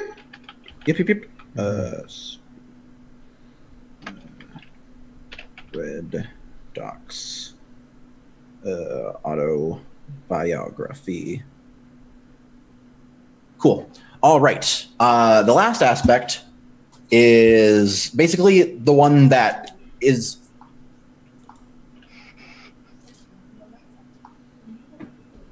my Alexa's talking to me right now. I was really confused. I'm watching you masturbate. The calls are coming from inside the house. I'm not sure what turned it on. Right.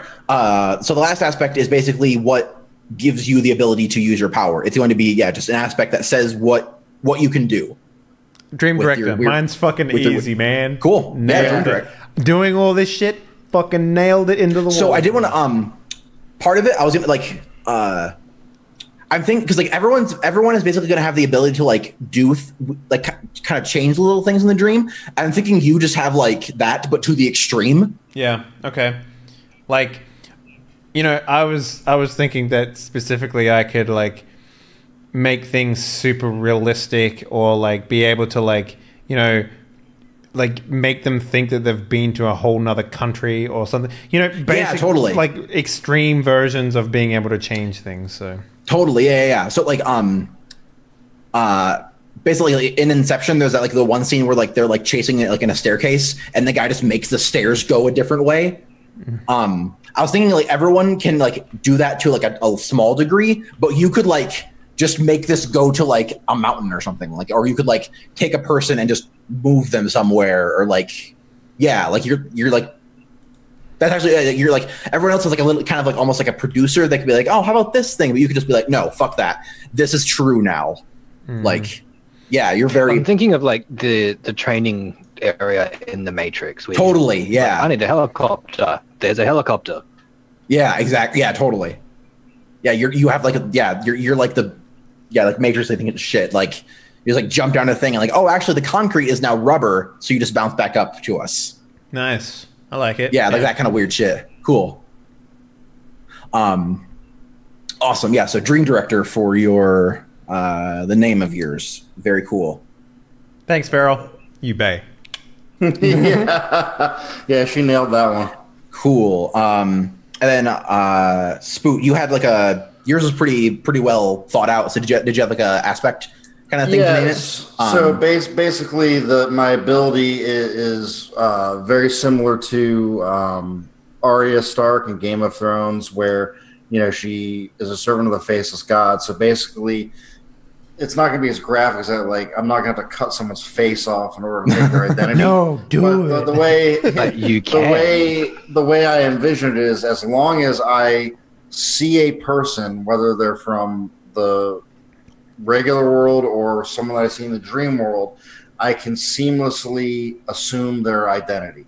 Cool. Yeah. So I think. Is that like is it just identity? Is it voice as well? Oh yeah, voice. Yeah, like you won't be able probably even to like tell. stuff about them. So like if it's like, oh, there's an army dude, I'm just gonna take him, and now I have this AR. Yeah. Like yeah, exactly. Like I can. Oh, like what was that one game?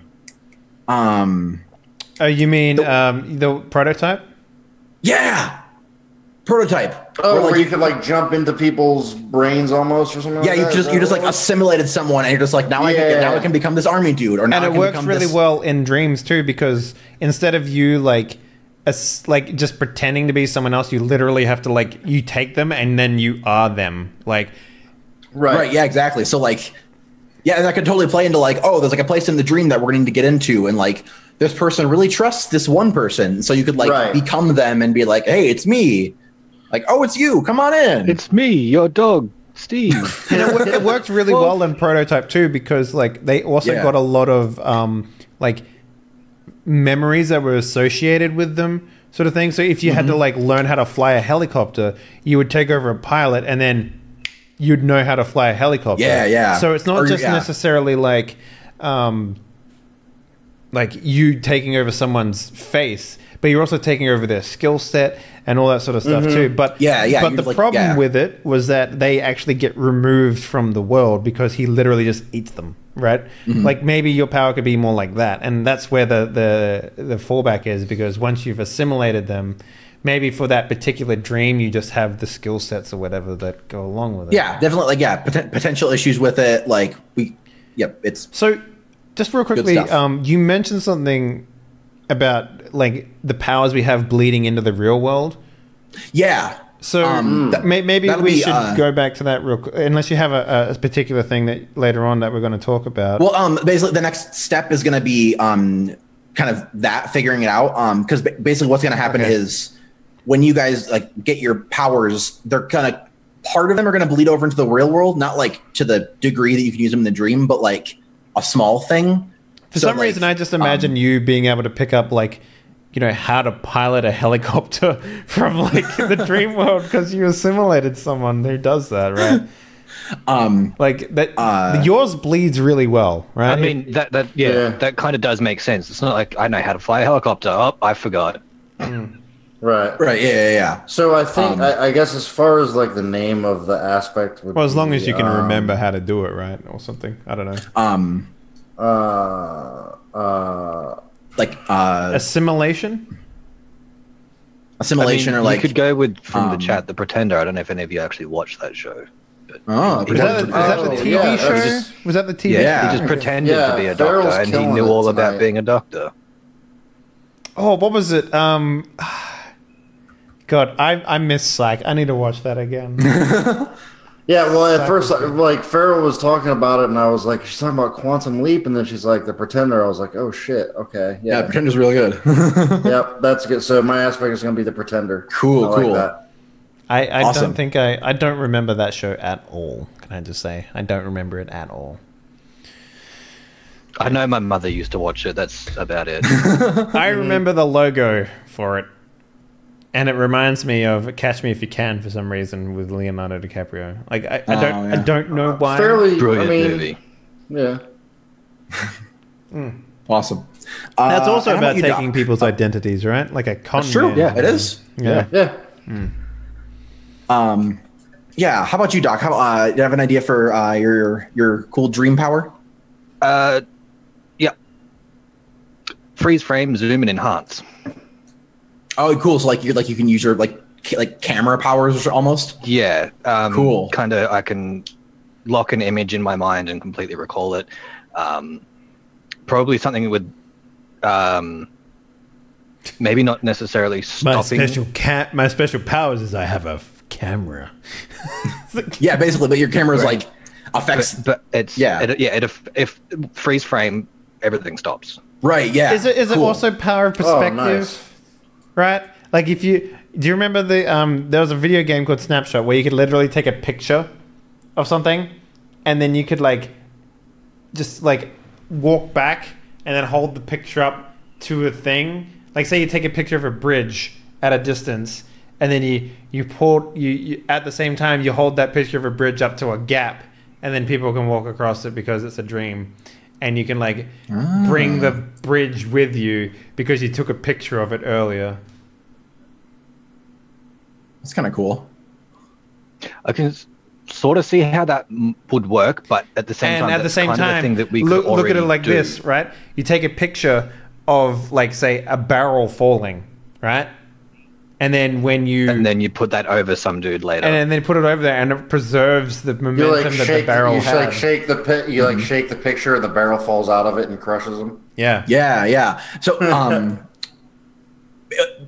so that would kind of be like Henley's, where like everyone has like a slight ability to change things, but like you could literally just like take a part of the dream reality and put it somewhere else, where like everyone else could be like, yeah, I think I like that better. The ability to take a snapshot of an area and take it and put it somewhere else. So we could just, creating an example, we've got to talk to this dude, we've got to get him out of here and into somewhere. I can take that room away and put it over there where we're in control of the situation, but he doesn't know he's in a different place. Cool. So or he doesn't know he's on a different computer when he's typing his password in.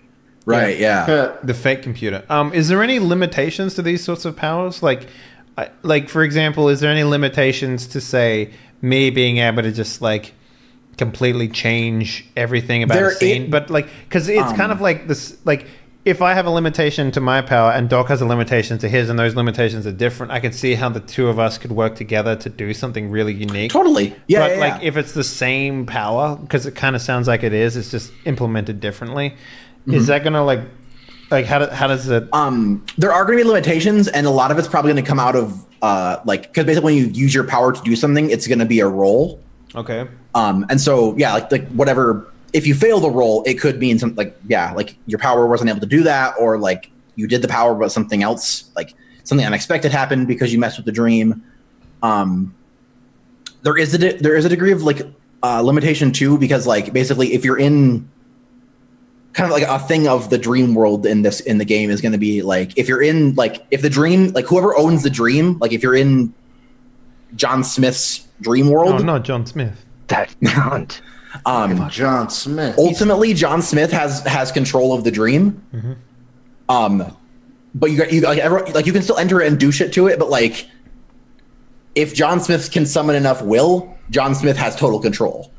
Right. So like, there's a degree of like getting in and like getting out and doing stuff before the dreamer is like, oh shit, I need to fix this or whatever. Kind of like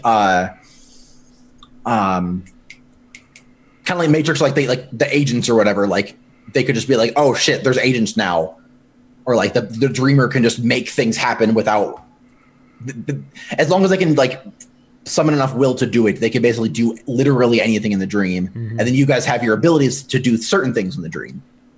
Kind of that's part of the limitation of the powers. And then yeah, a lot of it'll come from like having to roll and potentially failing the roll, or like because yeah, kind of the same thing of like the point of it is like you guys are awesome doing cool awesome things. Yeah. So like there's not going to be a lot of like no's there. I guess, yeah, unless it's like totally, completely out of like left field, like crazy, maybe. But like, there's going to be there's a lot of leeway to the powers, definitely. Okay. Yeah, I can. I'm assuming a lot of it's going to come out and play. Like, I mean, the first limitation that comes to mind with dream powers is that, like, I mean, the most obvious one maybe for Doc is like, or anyone that takes, like, would you be able to take stuff from one dream and bring it over to another dream? You know, like potentially. That's interesting. Yeah, that would be what I would expect. Yeah. Yeah, totally. Yeah. And then yeah, maybe you take the picture and like our limitation could be like you take the picture, you don't roll as well as you need to beat it. So like you still take the picture, but then like the exposure's off and something's weird with the picture and it's not as good. Could that also kind of be maybe how his power bleeds into the real world a little bit? He takes a picture, and in the real world he still has that picture. So when he goes into another person's dream, he brings it with him. Yeah, potentially. You could like if you like take a certain number of pictures you can like bring into the real world with you. Like you wake up and you're holding them or something like that. Like, or if you like need to like evidence, motherfucker. Yeah, exactly. If you like get something out of a dream and like take it with you and be like, here's a picture of the thing that you want. Blackmail, motherfucker. Like there are tons of applications. That could potentially be like something that bleeds out. Oh, you were dreaming about yourself with a donkey again. Awesome. What do you want to call it for your aspect? Like snapshot or something else? Snapshot works. Okay, cool. Yeah, that's a pretty cool thing. I can like make something like incriminating happen within the scene, and then you can take a picture of it to like expose the dude to whatever. Like we go into Donald Trump's dream. I put the Putin in the dream. Those two are making out, and you take a photo of it, bring it back into the real world. Boom. Boom.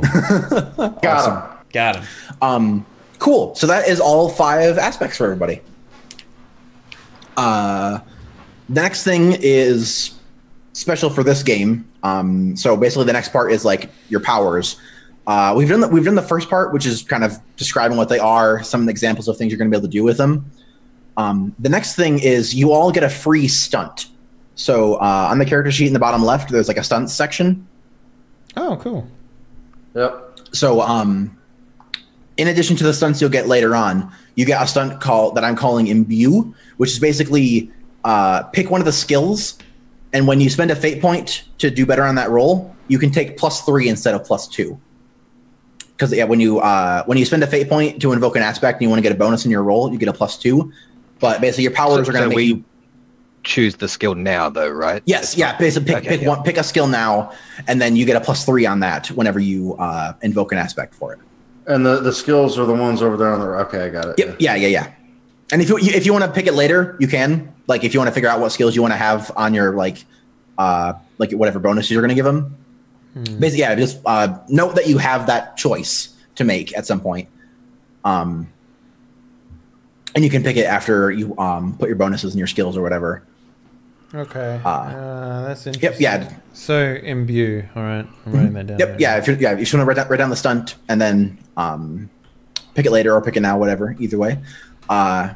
So and then the next thing is we write Imbue on our character sheet under stunts. Yeah. Oh yeah. I'm gonna pick crafts. Cool. And you said that adds +3 to one skill. So when you invoke an aspect on a roll, you get a +2 to that roll. Right. And then so if you do it, basically what this means is if you invoke an aspect when you're rolling the skill you choose, you get +3 instead of +2. So we always get +3.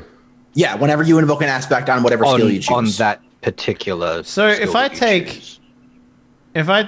so just to put in perspective, the first thing I thought of was crafts because I think that Dream Director, the aspects, would use crafts to create things in the world. So if I was to say use my aspect Dream Director to do something in the world, I would get a +3 instead of a +2. Yeah. Cool. Yeah. So Yeah. I would think that my Imbue skill would be stealth. Sure. Yep. And I think Doc's should be shoot. I mean, I would have gone investigate or notice. Yeah. I mean, because shoot is for like long range he wouldn't weapons. He doesn't fight. He takes photos. He doesn't actually do the fighting. well, I mean, I thought shoot as in like use your camera.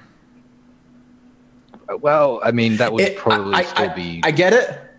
Yeah. It's very clever. And then you it has can one use a of those, gun one of those as well. cameras that has like a rifle stock, but it's actually just a camera on the front.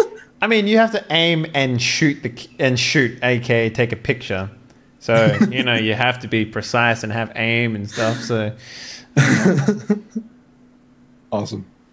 Then the next part is like we were talking about earlier, how your powers, like a little bit of your power bleeds into the real world. okay. So basically, you get to pick 2 passive things that bleed into the real world. So kind of like we were saying, like maybe Doc's thing is like a picture that he takes. Like he can pick one picture he takes in the dream, and he gets that when he wakes up, or something like that. There's nothing. It's going to be the thing that comes out in the real world is going to be very limited because it's the real world. What if instead of like actually having just a picture appear in my hand when I wake up, sort of thing? What if I just have like I can remember a single scene perfectly, and then I have to go and like sketch it or something? But if I try to like lock a new scene into my mind, I'll have to lose the old one. Sure, cool, yeah. So yeah, you can like your one of the passive effects is like one perfect recall of one scene. Yeah. Okay. Cool. Should we write this in the extras portion? of our sheet? Extras is a good place for it in the bottom right there.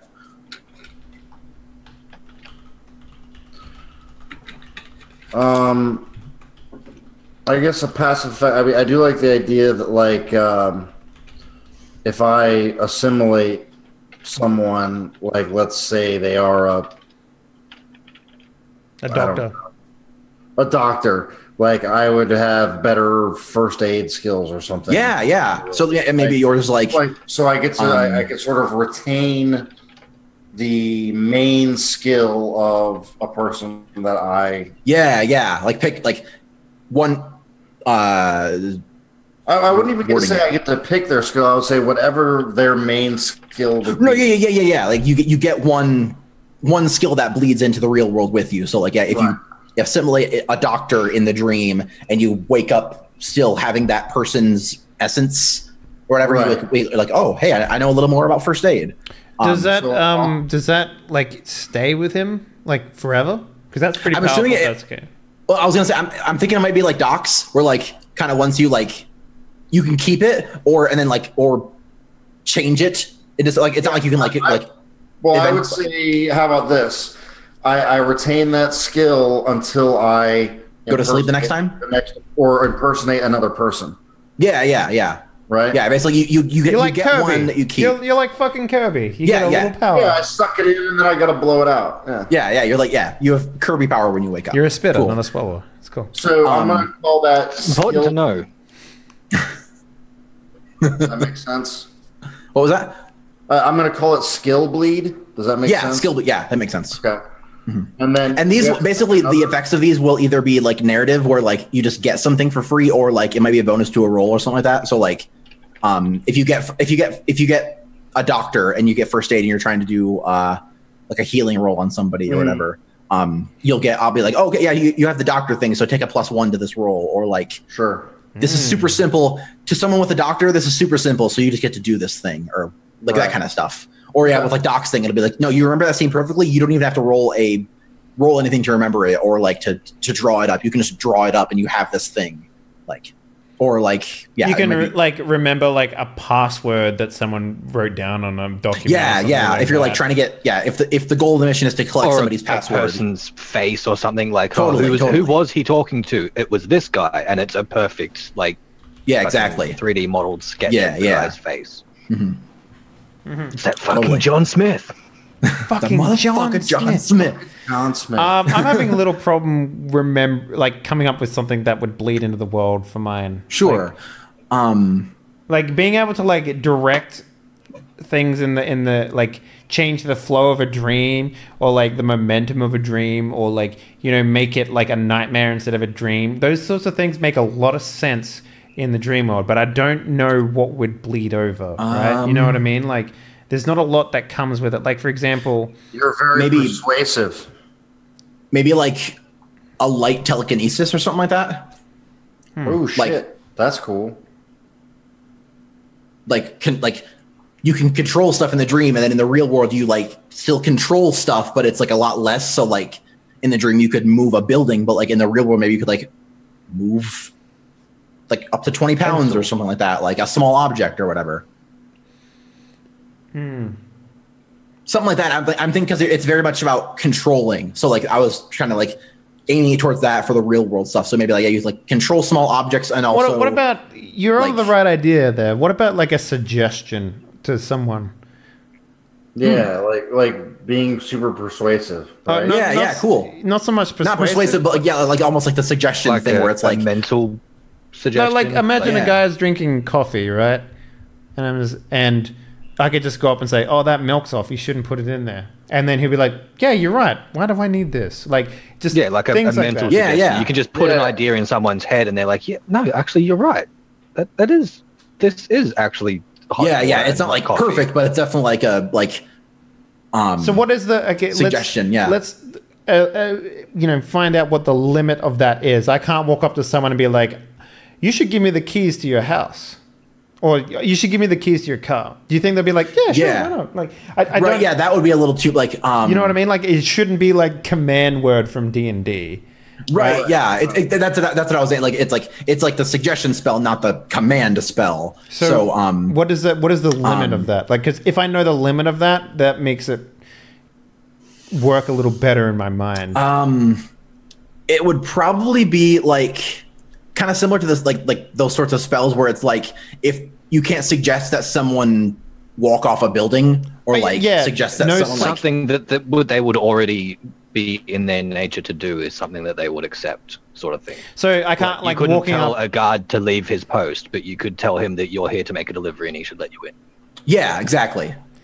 Okay. So Yeah, that's a really good way to describe it. Like Jedi mind tricks. Yeah, it's a very Jedi mind tricky kind of thing. Like, yeah, you can't tell. Yeah, exactly. You can't tell the guard to leave, but you can tell him like, "Hey, I'm actually supposed to be in here." Like, oh, you know what? So I could be like, he could be like, "Show me your ID," and I'd be like, "Oh, here you go," and hold up a piece of paper, and he could just see that as like an ID or something like that. You know, like, yeah, so like, here's my ID. It's like, you know, a fucking like a Pokemon card, and he's like, "Oh, yeah, that makes It's sense." like your subway card. Yeah, totally. Holes punched in it. Yeah, totally. All right, that's cool. Yeah, all right. So what do you? Yeah, so like, call this. put in an extra and call it like suggestion or like something like that. Cool. Yeah, I think you guys each get one more little thing too. And this is another bleed effect, is it? Yeah, another little bleed thing. So. And it still has to relate to our main power? Yeah. Okay. So I would say that maybe yours is like the first thing that comes to mind, and I'm surprised you didn't take it already, but like you're like it's hard for people to recognize you. right. Well, maybe that to like an extreme degree where like I was actually going to say I would be better at impersonating people. Oh, okay.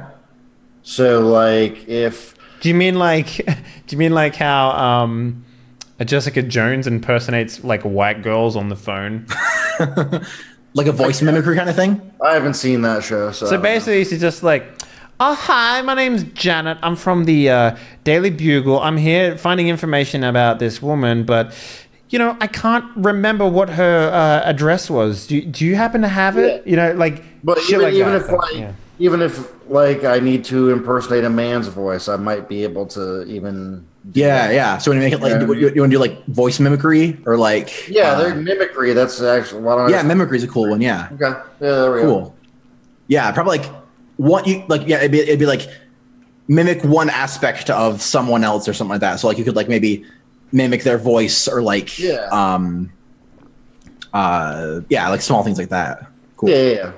Awesome. I'm good with that. What do you got, Doc? You got your perfect recall right now. Yeah. Right? So yeah, we have perfect recall of a scene, and then you want maybe something like related to the freeze frame, like maybe you can like slow down things and like take a second to. Oh fuck yeah! What's it? Sherlock Holmes with the fight. How he can. Oh yeah. He slows that fight down, and he can in that like half second he plans out his next 5-10 moves, and So something like. Well, the other thing is too. Have you seen? It's going to be another Marvel TV show here, but in the Luke Cage TV show, there is a detective who can stare at a photograph and replay like a bunch of photographs that sort of make up a crime scene or something along those lines, and she can sort of like see how the crime happened within that scene, like without actually having to like, she just uses her imagination to like piece the scene together, but she's actually in the room, in her mind, in the room, like seeing like what happened and how it went down. You know how like maybe Sherlock Holmes might do this as well, but he sort of like, plays out like the scene that happened, and it's like pretty much spot on when they do it. Maybe something along those lines. I don't know. Mm-hmm. Yeah. That would be that like a very like kind of an investigative-y kind of thing.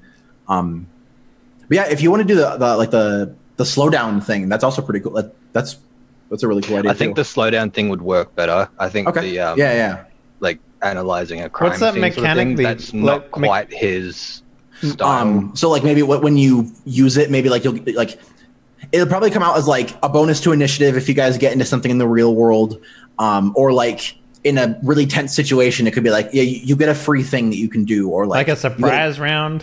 Yeah, you might get like a free surprise round, or like you get like a basically any sort of tense situation. You like it'll be like, okay, so Doc, you get chance to like figure something out, or like you get a chance to act right now before everyone else, or like it'll probably like mechanically it'll probably come out like that a lot, of like you getting more actions than everyone else or something like that. Or like fictionally it might be like you guys like no one else gets a chance to figure out what they're gonna do. You do though, like so you get a chance to like, yeah, it's like, oh, there's an ambush. Nice. Everyone's startled except Doc gets a defensive action. right, exactly. Okay. Yeah. Yeah, I can get Cool, down cool. with that. Cool. And how about you, Dave? I can't like think of a bunch of stuff that makes a lot of sense. You know, like the suggestion one is super on point, right? But I can't really like. I mean, the only other thing that I could do is like maybe, and this seems very wizard of me, right? Like the only thing that comes to mind is like maybe I can like prestidigitation almost. not so much distract, but I was thinking of like make people like daydream. Oh, okay. Almost like hypnotize, Maybe I but could not to like control him, but more to make him just like. And I think the limitation of this might be I actually have to touch their forehead or something like that, you know, like Okay. and have them just be like, just sort of be like, you know, like just sort of like think on something else, like just get distracted from what's happening in the like they're not like if they were to like What if a you police just was to be say like super distracting. well, I mean, not so much that, but like because I don't see him being like that, but maybe him sharing his like imagination with someone. Like imagine a scene where like, you know, we're out the front of a nightclub and you know, we're trying to get I in like that. and you know, maybe we get into like a punch up with some dudes and I just sort of touch his forehead, right? Later on the police like, so what did you see? He doesn't not recall what we look like or anything like that. And he does remember us just walking by him, but he can't for the life of him remember what he was thinking about at that point. Yeah, you know what I mean? I like that. Yeah, like you can infect, almost like touch them, and like your weird daydreaming kind of hits them and makes them like not remember stuff or like remember something else or whatever. Cool. Yeah. Like it does. You know, it doesn't make us invisible to them, right? Right. Yeah. Totally. All it does is just make them like think about the Knicks or like maybe his neighbor's wife, or you know whatever's in the back of his mind. It just sort of pulls it forward. Totally. And then I like that a lot. Yeah. So you can like that's what I said. Like it sounds too wizard, right? I got a suggestion and I got a fucking like, you know, just fucking prestidigitation inside of people's mind. Like it seems incredibly wizard, but it also sort of falls back on like my aspect of like the authority gave me purpose, right? Totally. Like it totally fits. I think it fits, but I just wanted to make sure that I wasn't like, yep, my powers are fucking sweet and no one else can have them. Like, you know, I didn't want to go that far. But so what would you call this then? What's a good name for it? I don't know if it like shared daydream or like forced daydream or like altered memory or something like that. Forced daydream, I think, sounds better. Okay. Yeah, forced daydream. Cool. So what I'm getting so far is Spoot's a rogue, you're a psyker, and I'm the monk. Yeah. Yeah. Awesome. Cool. Awesome. So the next two parts are pretty simple. Well, at least we don't. There won't be like a big discussion on it. It'll be just like picking stuff. So the next part is your skills. So I put kind of the spread you get in that third section there, and basically for those of you that can't see the Roll20, everyone gets 1 skill at a +4, 2 skills at a +3, 3 skills at a +2, and 4 skills at a +1. So yeah, you get like 1 thing that you're super good at, 2 things you're like really good at, 3 things you're decent at, and 4 things you're average at. Okay. Well, we just hit the top of the hour. Why don't we all think about that and take a quick break at the same time? Sure.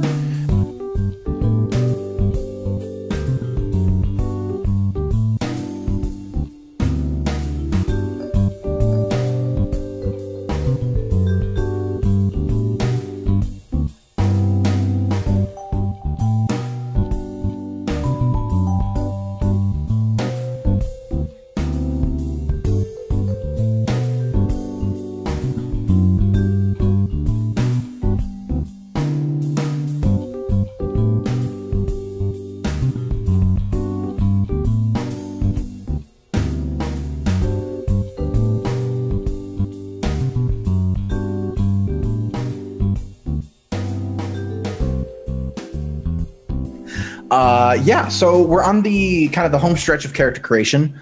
We're in the part where you just pick a bunch of stuff. So right now, everyone has to pick what skills they have. Yeah. Basically, it's kind of like a Fate calls it the pyramid because it kind of goes down like that, spirals down. Yeah. So what you get? One great, you get two good, you get three fair, and four average. Yeah. Yep. Mm-hmm. Mm-hmm. Yeah. So one that you're like really good at, like basically. So while you guys kind of look at the list and think, I'll explain how like the rolling works. Okay. So basically, in this game, you always roll 4 fate dice, which are kind of a special D6. Basically, they have instead of like 1, 2, 3, 4, 5, 6, they have 2 minuses, 2 zeros, and 2 pluses. And so you roll 4 of those, and then take whatever you get out of them. So you could get like a plus, 2 zeros, and a minus, which would just cancel out, or you could get like 3 pluses and a minus, which would be a 2. And then you add whatever skill you are using, and you get your result. So like if you roll and you get 3 zeros and a minus, you would have a -1 out of your roll. And then if you had like your +4 skill, your total would be a 3. And we're using Roll20, so it'll all kind of figure itself out because math is hard, obviously. But yeah, it's always kind of these lower numbers. It's not like roll a d20 and add your this and figure out THACO or whatever. Yeah, just always roll 4df, which is the Roll20's how you roll fate dice. Yep, it's roll 4df and then add your skill. Okay, interesting. Mm-hmm. And like, is there a way later on in the game that we can get another +4 skill? Yeah. When you basically leveling up and such, you get skill points you can put into stuff, and you can move it up to you can move your 4 up to 5. You could put another +4. You could take a +1. How do you get a +5 in this game, in this sheet? If you add, there's a I see. That's kind of cool. Yeah. So you can like there's a below that last one. There's an add, and you can add a +5 line or whatever. Nice. Mm-hmm. Yeah, so you can move it up from 4. You can add another +3. Yeah, you can add a terrible line. Like you could potentially go lower or whatever. Yeah, I just rolled +5 for boobs. What up? I mean, that means you're slightly above average. Good. And then so yeah, whenever you roll, it's always 40F plus your skill, and then basically after you roll, or even before you roll, kind of. But once you have the result of your roll, that's when you decide, okay, I didn't do as hot as I wanted to do, so now I'm going to use my aspects or whatever. And so that's when those come into play. Is like, oh, I only got a +2, but I needed a +4 to beat this roll. So I'm going to invoke my aspect and get a +2. That's kind of cool. There's like different, like you can click classic display and it breaks down the... Yeah, there's a few different ways you can kind of make the sheet look. I know like someone made a sheet and someone took it and like updated it. And so like they kind of kept both, so you can like kind of pick which things you like about it. There's one here that adds modifiers into the roll as well. Yeah, so if there's ever a thing like if you know you're getting a +2, or if like kind of like I said, there might be like a passive bonus if you're using your powers or whatever. Cool. Okay, so I see how this works. Yeah. Okay. Yeah. Okay. Cool. Yeah. So you roll.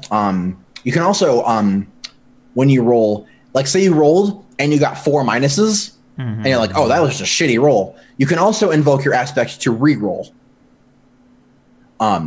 Instead of getting the +2. So it kind of reminds me a little bit of Mouse Guard, but okay, sure. All right, so I know it's kind of like it's very similar to fate points or power points or whatever from like a bunch of different systems. Basically, they're basically your tool to say, I didn't like the result of this roll, I'm going to change it.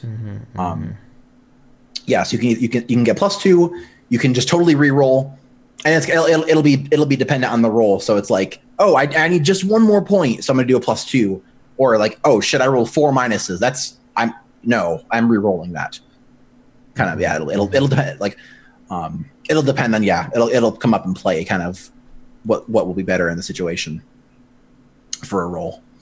And you're able to invoke, basically, as long as you have fate points, you can invoke things. So, like, you can invoke 3 different aspects on a roll and get a +6 or something like that. Wait, so how many times can you invoke something in a scene? For scene, as many times as you want. Per roll, basically each aspect can be invoked once. So like, as long as you have fate points, you can invoke all 5 of your aspects once. There's also going to be scene aspects. There's going to be like aspects about like what's going on in the scene. Like basically, if you're in a burning building, there might be fire everywhere. Might be an aspect, and you could potentially invoke that for something. Right. Okay. All right. So, but yeah, you're in a scene. Like basically, you're only limited per roll. So like you can invoke once per roll, but you can invoke it on 5 different rolls if you wanted to. All right. I know what my +4 is going to be.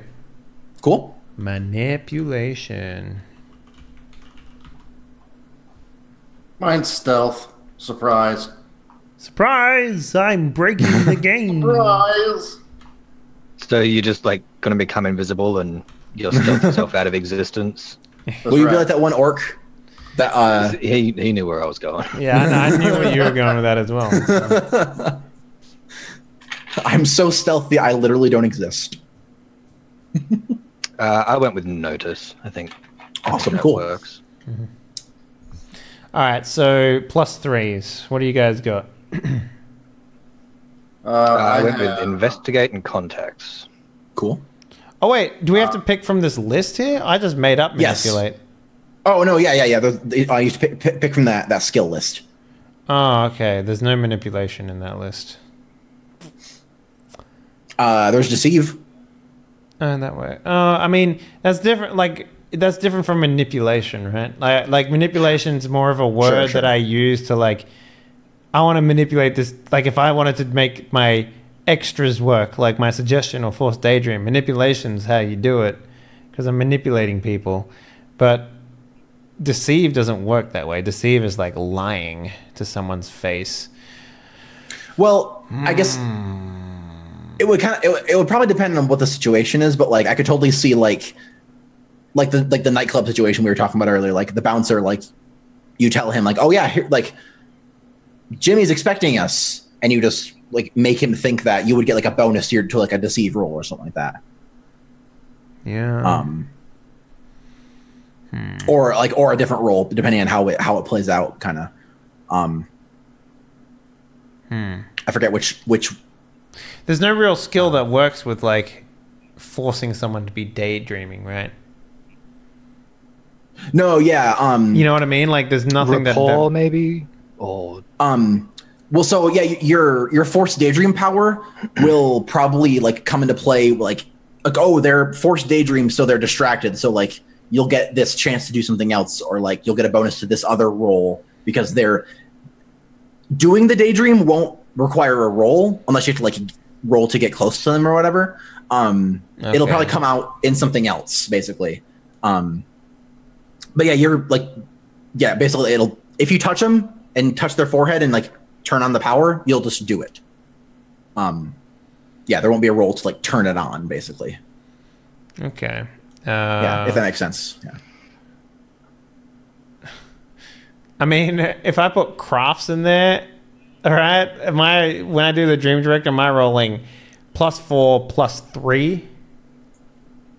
If you invoke invoke an aspect on that, because that's the imbue does it when you pay it, when you spend a fate point to invoke. Not just it's not just an always +3 to it. It's when you invoke an aspect on whatever skill you chose for it, you get a +3 instead of a +2. What is will used for? It's so it's like mental fortitude, kind of. Let me find the actual like game description of it. Where'd you go? Shoot. Boo.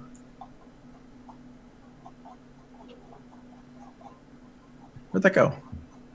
Hey, come back. Man, what are you doing? God. Page 135 in the PDF. Thank you. 135, really? Oh, right. That's okay. I'm going by the PDF reader page, not the actual page on the written on the page. Okay, yeah. Will represents your character's general level of mental fortitude the same way that physique represents your physical fortitude.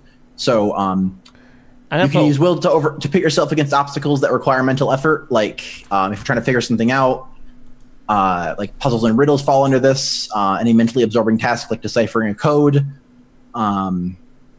Would you say being in a dream and being resilient to dream-related things is a mental thing? Yeah. I was gonna say like the kind of the thing that you guys can do of just like altering little things is gonna be like a will roll. Done. So yours will. Yeah, yours will probably be like a big will roll or.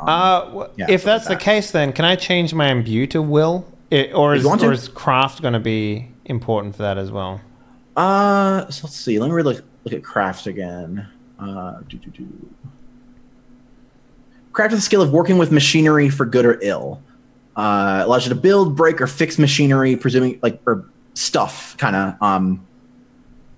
Okay. So I guess it would depend on what it'll probably depend on what you're doing with it. I'll see. I thought craft was like, oh yeah, just crafting things in someone's dream, like just crafting this person out of nothing. Will works better in that. Yeah, because will's gonna be in a dream. You're gonna use will for like the usual will stuff, but also like, because like I said before, like in someone's personal dream world, they're in control, and will is gonna be used to like overcome that and change an aspect about the dream. So like, your power is probably mostly gonna be will, and then like it might be different depending on what's happening. All right, yeah. Okay, so Brian, you picked stealth, yeah? As my number 4? Yeah. Yeah, so I was 4, yep, stealth. So what do you got for 3s? For my 3s, I've got burglary and deceive. Cool. For my 2s, I have empathy, notice, and will. For my 1s, I have lore, fight, provoke, and drive. Now, my question is drive. Does that literally mean like drive a car? Because that's gotten me into some sticky situations not having the skill. So or is it like this game isn't like World of Darkness where like if you don't have the skill you can't do it. Right. This is a game where it's you have basic capabilities and then a role will come into play if like there's a bigger like. Sure. A bigger trouble to it. Like when I say what does drive mean, does that literally mean like driving, or does it mean like drive like heart? Oh no, it's like operating a vehicle. Okay, all right, that's fine. Yep. Yeah, the power of your heart would be like will. Sure. Okay. Or physique or whatever. Yeah, whatever you are meaning. I want to, I guess, for my +3, I'm going to take notice. What is contacts and what is rapport? So contacts is going to be like if you want to like meet with somebody or like invent an NPC or something like that. Okay. Kind of like a like in the real world, like, you mean? Yeah, like it's the skill of knowing and making connections with people. So like if you need to find somebody, like if it's like, oh, to do this we're going to need to find a gun, and be like, oh, okay, so I know a dude that sells guns. I just happen to know a dude. Yeah. I met him once. This is his name, and then you'll see if does this guy have what you need or not. As the yeah, that'll be the contacts, and then rapport is kind of like, it's kind of like there's a few social skills. So like rapport is dealing with people in a nice way, and then deceive is dealing with them in like lying to them way. So like if you're like schmoozing somebody, or you're flirting with them, or you're like trying to convince them of something, and you're being like truthful and like honest about what you're doing, or like you're not being lying or deceitful, that would be rapport. So like if you're talking up somebody for a while, or you're flirting with them, or you're like giving a speech or something like that, it would be rapport. Okay. Notice rapport for my +3. I'm thinking maybe like, do we get bankrolled by this authority as well?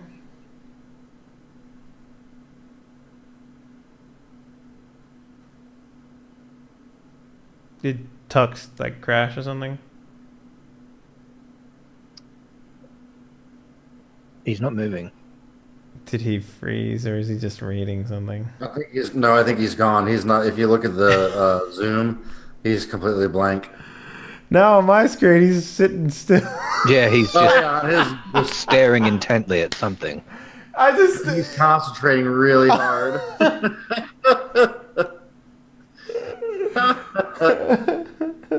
There he goes. There he goes. Hey. So, Dix, huh? No, he's not even on the call anymore. Yeah, no, he's gone. He's gone, Steve. What to do? What to do? I've been cut in half. Yeah, you have been. Doc's still fine, though. Because he's on the same level I am, so... We're on the next level, yeah. Yeah, we're on the next level. Okay, well, I don't think we can go into... I mean, we can just talk more about what the... I mean, like... I guess, Doc, what are you picking for your 2s and 3s and 1s? So I went with... On 3s, I went investigate and contacts. Hello. Hey, welcome back. Nice. Sorry, my internet just like cut for 1 second, and then it destroys your entire world. Yeah, welcome to being a streamer, I guess. Yeah. We had a great time while you were gone, just so you know. Oh, good. Pizza and strippers. What was resources? Are we able to get bankrolled by the authority? Yeah, you're actually gonna get your part of it will be getting paid. You'll earn money from doing your your stuff. Okay. So, but can we use, like, does the authority have the authority? Do they have, like, can we use their resources in the real world as well? Potentially. Because I'm trying to think of, like, all the stuff that works with my character, and I don't know, not a lot does. Unless, like, the only other thing that I can think of is, like, because I've been working with the authority, like, probably the first out of the entire group, right? Judging by what's happened with my character build so far, I can see contacts being a thing that is fairly high up, so I might put that in a 2. And have them be like... resources will be like your starting money, basically. Maybe contacts are like someone that, like, I could go to that knows about the dream world that is in the real world, you know, things like that. I don't know. Resources basically, like, we're not going to keep track of, like, money. Basically, if there's like a big thing you want to spend money on, or like make a big, like, if you want to bribe somebody with like a shit ton of money or something like that, it'll be like a resources roll, kind of that. It's money is kind of represented in that way. Like, if you're just like, I want to just go buy a thing, it's you can just get it. Unless it's like, I want to go buy a car, like, okay, that might be a resources roll. All right, so for my fair, I've got contacts, fight, and provoke. And for average, I guess I'll go with law, craft, athletics, and I don't know, what's a good one? Stealth, maybe, I guess. Yep. Cool. All right. What do you got, Doc? Right. I have for +4 notice, +3 investigate and contacts. Investigate, yeah. Cool. 2 is law, resources, and drive. And +1 fight, will, physique, and athletics. Awesome. Nice. Cool. So it sounds like everybody has their skills picked out. So the next one is your stunts. Okay. So by default, everyone gets 3 stunts. Is there a page with stunts somewhere? In the skill list, each skill has a list of stunts with them. And you can pick from those, and it's also possible to, like, come up with your own. So basically a stunt is like a special thing you can do that's like, that makes your character unique or powerful. Like, and kind of in addition to like kind of separate from the powers, kind of like if you're like super good at driving, you might like maybe you're a good getaway driver. And so like you get a +2 to your drive roll whenever you're trying to escape from something.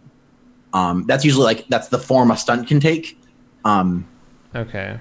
Basically they do something like, in like the building stunt section of the book, like you can add something to a roll. So like if there's a roll that doesn't usually do something, but you're so good at it that it can.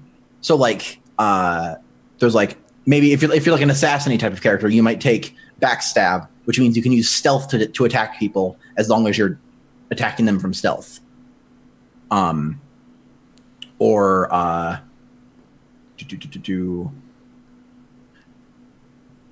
you can add actions to skills that wouldn't be able to do things normally. You can add a bonus to an action in certain circumstances with a stunt. And there's things called like rules exceptions, which are basically like weird stuff that bend the rules for you. So like this one's like one example in the book is ritualist. Use lore in place of another skill during a challenge, allowing you to use lore twice in the same challenge. Or like riposte. If you succeed with style in a fight defense, you can choose to inflict a two. You can choose to hit them rather than take a boost, or like stuff that just changes the rules to like because of how cool your character is, like in a way. This is definitely one that like the stunts are definitely one where like we can pick some stuff out and then change around later, or if you want to take some time to like look at them and figure them out. Basically because there's a lot of stuff you can do with them. So it might be good to like give you guys a chance to like kind of read through them and figure some stuff out. Okay. I mean, there's some really good ones for Investigate that you might want to look at their doc. Yeah. And then there's a bunch in like if you go to the default skill list and like read through the skills, each skill has like 3 or 4 stunts listed with them. Yeah, I'm going straight to the willpower one. Let's see what's up. I mean, I've already seen one that makes perfect sense for me. Straight. The weight of reputation. Oh, cool. I can use contacts instead of provoke to create an advantage based on the fear generated by the sinister reputation you've cultivated for yourself. Oh, that's nice. good. Yeah, I like that. Yeah. Cool. Trying to. Where? I'm sorry. Where's the best part in the book to find this stuff? So it starts on page skills in 85. Yeah. There's a thing called one of the bookmarks is the skill list. Yeah. Yeah. Page 98 in the book, 106 of the PDF is kind of where it is like the default skill list starts, and then basically it talks about each skill, what you can do with it, and then it lists a few stunts for each one. So yeah, like if you want to look at stealth is on page, where are you at? Man, they really like this fucking gorilla character in this book. There's a few characters that are like always that are in a bunch of stuff. I think there's actually only like 4 characters. They just put them in different outfits. I like the gorilla with the robot arm. He's cool. Stealth is on page 126 if you want to look at those. So one I'm definitely taking is Always a Way Out, +2 on burglary rolls made to create an advantage whenever you're trying to escape from a location. Oh, nice. Cool. And basically, if you while you guys are kind of looking at those, the things you do with the skills, there's basically 4 actions that you can do, which kind of are very, very broad in their scope. There's Overcome, which is any generic like I need to do something that has potential consequences. Like there's something in my way that I need to get past, or like there's something that could prevent me from doing this thing. There's Create an Advantage, which basically means you get to create a new aspect about something. Okay, what's that under? It's for, basically under each skill. You can like it talks about like what that means for like creating an advantage with that skill. So like maybe you're like if you are like say you're scoping out a building and you want to like I want to create an advantage that means we've scoped this place out really well. And so you might do like a notice roll, and then you create the advantage. You create the aspect, lots of intel. Okay. And that it basically gives you a new aspect that you can invoke on rolls. And when can we do that? Whenever you want. Like it's any you can just say I want to create an advantage with my skill on this during this scene. Okay, because Will says you can use Will to place will to place aspects on yourself representing a state of deep concentration or focus. Yeah. So, and especially in a dream, you might be like, I'm going to create an advantage that, well,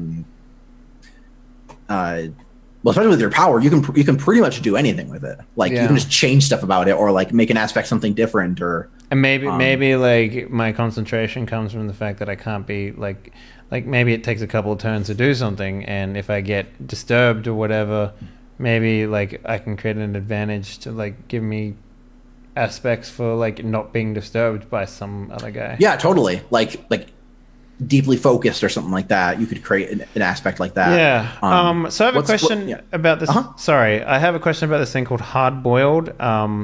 You can choose to ignore a mild or moderate consequence for the duration of the scene. It can't be compelled against you or invoked by your enemies. At the end of the scene, it comes back worse, though. If it was a mild consequence, it becomes a moderate consequence. And if it was already moderate, it becomes severe. So what does that mean exactly? So basically in this game, like damage for your character is represented by stress and consequences. Okay. So stress is kind of like your HP. Basically, like when someone hits you or deals damage to you in a way, you take stress, and then if you can also take things called consequences, which are essentially aspects, but they're negative aspects. So like they're like distinctly negative. So it might be like if you get shot, and it's like, so you need to take 3 damage, and so you can say like, okay, I'm going to take 1 stress and a level 2 consequence. Okay, so you might get like I can ignore a consequence that gets invoked against me during the scene, but at the end of it, it upscales to the next damage. So it could be good potential, like if like basically if you get so when you have a consequence, enemies can invoke that as like as a thing. So like if you have like shot arm and someone's attacking you, I might say like, okay, they're going to invoke your shot arm, and it's hard for you to defend on that side because you're your shot arm. So they're going to get a +2 to this roll. Or okay, I can. It's also another thing that I can compel you on. So I'm going to be like, okay, you're trying to pick this lock, but your arm was shot, so you're not able to move it as well. And I can ignore all of that, right? Yeah, and basically you can say it because I'm hard boiled. I'm like ignoring this. If you wanted to, but that means in the course of the scene, it stresses your injury out more and it makes it worse or something like that. I don't know about that one. Yeah. Feel free to keep looking around. So I added face in the crowd. Okay. +2 to any stealth roll when into a crowd. Awesome. And my last stunt that I'm going to take is a deceive stunt, and it's 1 person, many faces. Nice. So whenever you meet someone new, you can spend a fate point to declare that you've met that person before, but under a different name and identity. Create a situation aspect to represent your cover story, and you can use deceive in place of rapport whenever interacting with that person. Awesome. Yeah, I'm going to take for my first one strength from determination. Use will instead of physique on any overcome rolls representing feats of strength. Nice. So I'm guessing that's more representative in a dream than anything else, but yeah. It'll still take place. You can still be able to use it like in the real world too. Okay, let's find something else.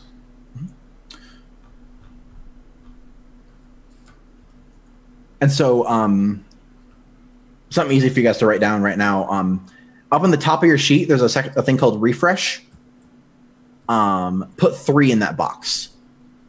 Basically, what refresh is at the start of every session, you reset your fate points to whatever your refresh is. So, like the start of the first session, everyone will have 3 fate points. Yeah. And basically, that's what you reset to at the start of every session.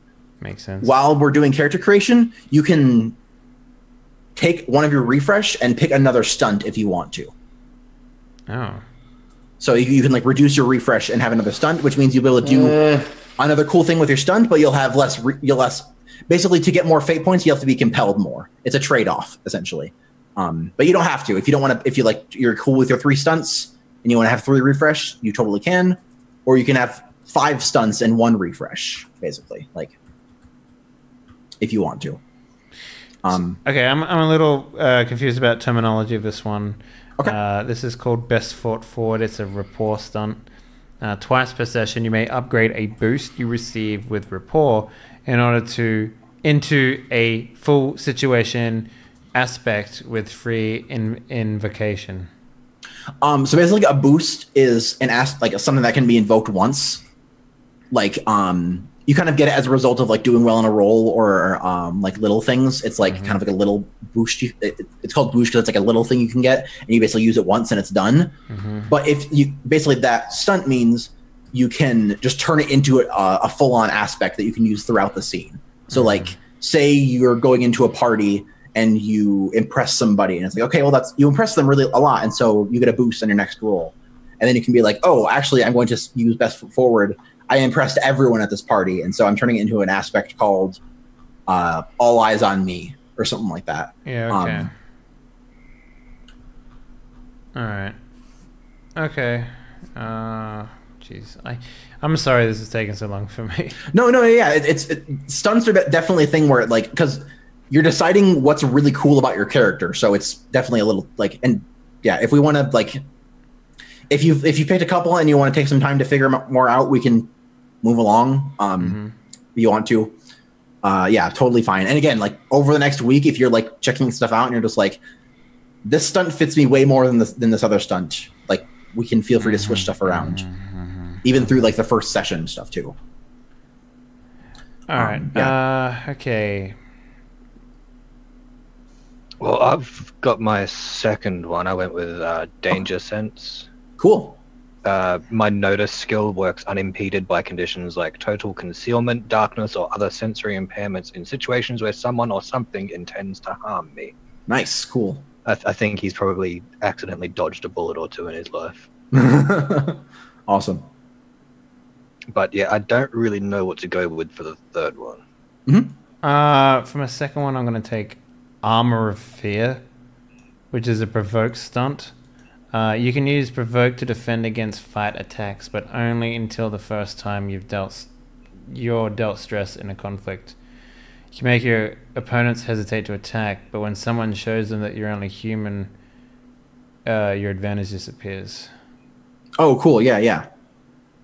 So basically, yeah, you're super intimidating, and so like whenever someone goes to attack you, they're a little scared of you, and so their attack isn't going to be as effective. Basically, let me ask you this: can I not just use will every single time for defense?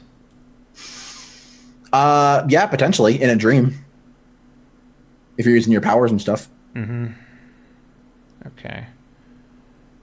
All right. So if I'm outside and I get attacked for some reason, yeah, out in the real world, it's going to be a lot harder to use will in a defensive manner or even an offensive manner or whatever. But yeah, like, so outside of the dream, will's going to be more used if you're doing like some sort of mental conflict. Like if you're like in a debate with somebody, or you're like trying to defend against some sort of persuasion or something like that. Yeah, that makes sense. But then yeah, in a dream, because of your power, basically, you could totally use will to like defend and be like, oh, I'm just going to make the ground come up in a wall that blocks the shot or something. Like, yeah, you could totally use it for that. Okay. All right. I'm gonna see if there's what's there for contact. Is this in alphabetical order? Yeah, I think it is. Yep. Yeah. The skill list is in alphabetical order. All right. Sorry. No. Yep. All good. Let's see. You know, Dave, he's got to power game the shit out of this thing.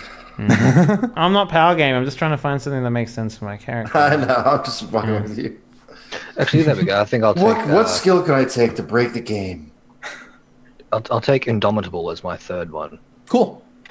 +2 to defend against provoke attacks specifically related to intimidation and fear. Because nice. Runs away. You're used to people getting a little rough with you.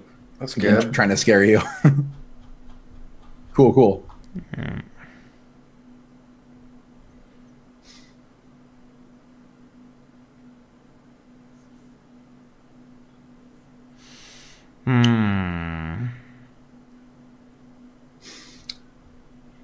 God damn, it's so Yeah, there's a lot of stuff to choose from. It's not so much that. There's just in my mind I have this character, and there's not a lot of skills that fit with him. You know, like I'm seeing him as friendly and all that stuff, right? But not very physical. And a lot of these skills are like physical. So it's hard to. Yeah, well, yeah. Like I said, if you want to take some time to figure it out, like we can, or even like during the like if you want to leave it for the first session and like kind of leave one open, and while we're rolling and doing stuff, and you're just like, this keeps happening, or now that we're in play and the characters are coming to me a little more, I want him to be good at this or whatever. Like, you can leave one open and we can figure it out in the first session. I think I have a better understanding here. I'm going to get rid of notice from good 3 and change it to empathy. Yeah, okay. I was just looking at empathy for you. And then I'm going to get maybe change armor of fear for something else as well. But I'm going to take nose for trouble. You can use empathy instead of notice to determine your turn order in a conflict, provided you've had the chance to talk to them before the fight begins. Cool. And in my eyes, like, I'm getting a very like that. To me, he doesn't he doesn't notice a lot of things about his surroundings, but he notices people. Going back to yeah. That makes a lot of sense. Character thing that I had with Spooty. That's literally the exact stunt that I was looking at, and I was about to suggest. Yeah. I was about to ask you where you had empathy. Yeah. And with that, someone else's conscience by 1 level of severe. What? Once per session, you can reduce someone else's conscience by 1 level of severity, severe to moderate, moderate to mild, mild to nothing at all, by succeeding on an empathy roll with a difficulty of fair to mild. What does this mean? You need to talk. No, consequence, like the consequence of their roll, right? Sorry, what was it? Once per session, you can reduce someone else's consequence by 1 level of severity. You need to talk with the person you're treating for at least half an hour in order for them to receive the benefits of this stunt. You can't use it on yourself. Normally, this roll would only start the recovery process instead of changing the consequence level. Wow, yeah. Basically, mental healer. Yeah. You know what? So if there's yeah, go ahead. Basically, the consequences go away depending on what they are. So, like, if it's a physical thing, you'll need to get attention, like medical attention for it. But if it's like a mental thing, you kind of need to get some sort of mental recovery. This lets you basically just heal someone's consequence by a level. Like, and normally it's not like free. Things just go away. Like, you get shot, and then it becomes bandaged, and then it becomes, it goes to a stiff shoulder or something. And then it goes away. It kind of like slowly goes away over time. But with this, you can just totally just cut a level out, which is pretty good. All right, I might. Yeah, because like it says, like basically you can make the roll and it starts the recovery process, and then it starts to go down. But this just lets you, like, if it's a consequence, like a 2 consequence, it just goes away. If it's a 4 consequence, it goes down to 2. Like, okay, I'm going to take that instead of armor of fear, because he doesn't. I don't see him as being a very confrontation type of person. You know, like, I see him being more of a, I notice people from afar sort of thing. Totally. More than anything. Awesome. So with that in mind, I'm also going to change craft from the bottom and put it up where provoke is. And then I'm also going to take notice and put it in there instead, in level 1. So there's no more, like, the only thing that he has is fight, but I don't see that. I see that more as like a defense more than a attacking sort of thing. Because I actually, you know what? Let's take physique instead of fight, because that's more defensive, right? Yeah. Yeah. I won't have any attack rolls, but I think I'm okay with that. Yeah, and you can still make the roll. It's just you won't have any bonus to it. Yeah, I see him. Maybe the reason why his physique is so high is because he noticed, like, maybe it takes a lot out of you going into people's minds and stuff like that, and you know, maybe he got better because that's his purpose, I guess, you know. Yeah. Once he got into the authority, he was like, oh, I need to get in shape. Yeah, but it's not like I do kung fu. It's I Right. I am now have stamina and don't eat pizza every night because I'm lazy. Right.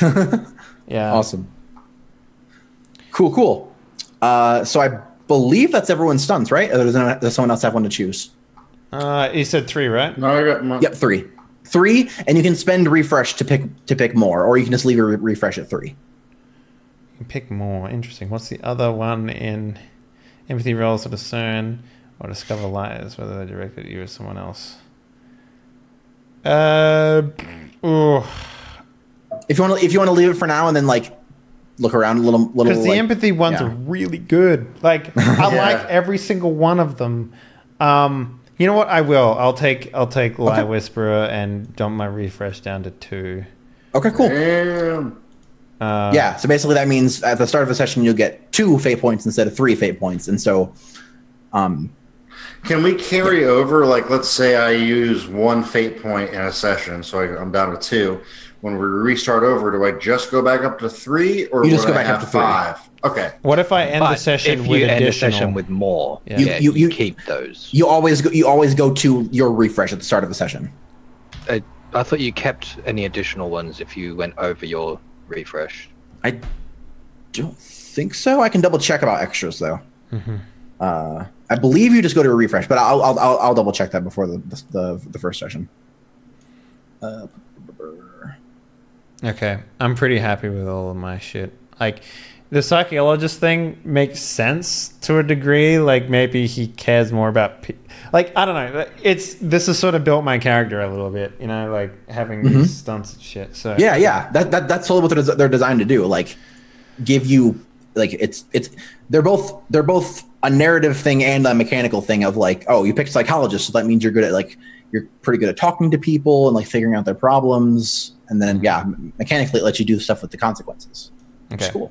Yeah. Awesome. So, last thing is your stress boxes. So, in that little stress section, there's like a max square. So everyone starts with 2 physical and 2 mental. And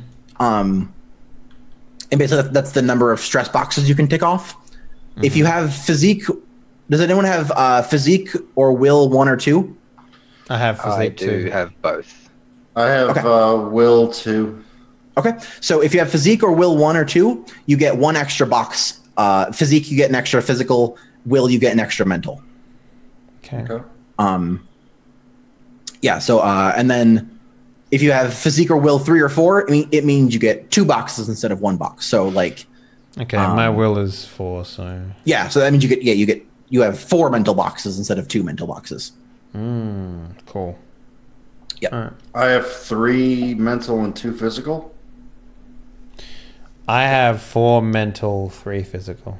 How am I... Okay, yeah. I mean, it kind of makes sense if I'm, like, being in there If you for have a while. very strong will, you can take a lot of mental stress, basically.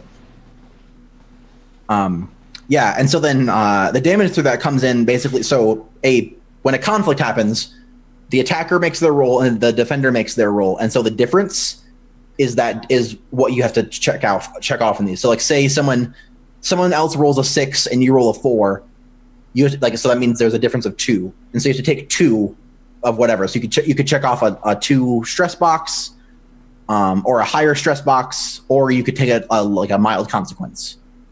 So basically, you have to just whatever difference there is, you have to fill that into your whatever you have.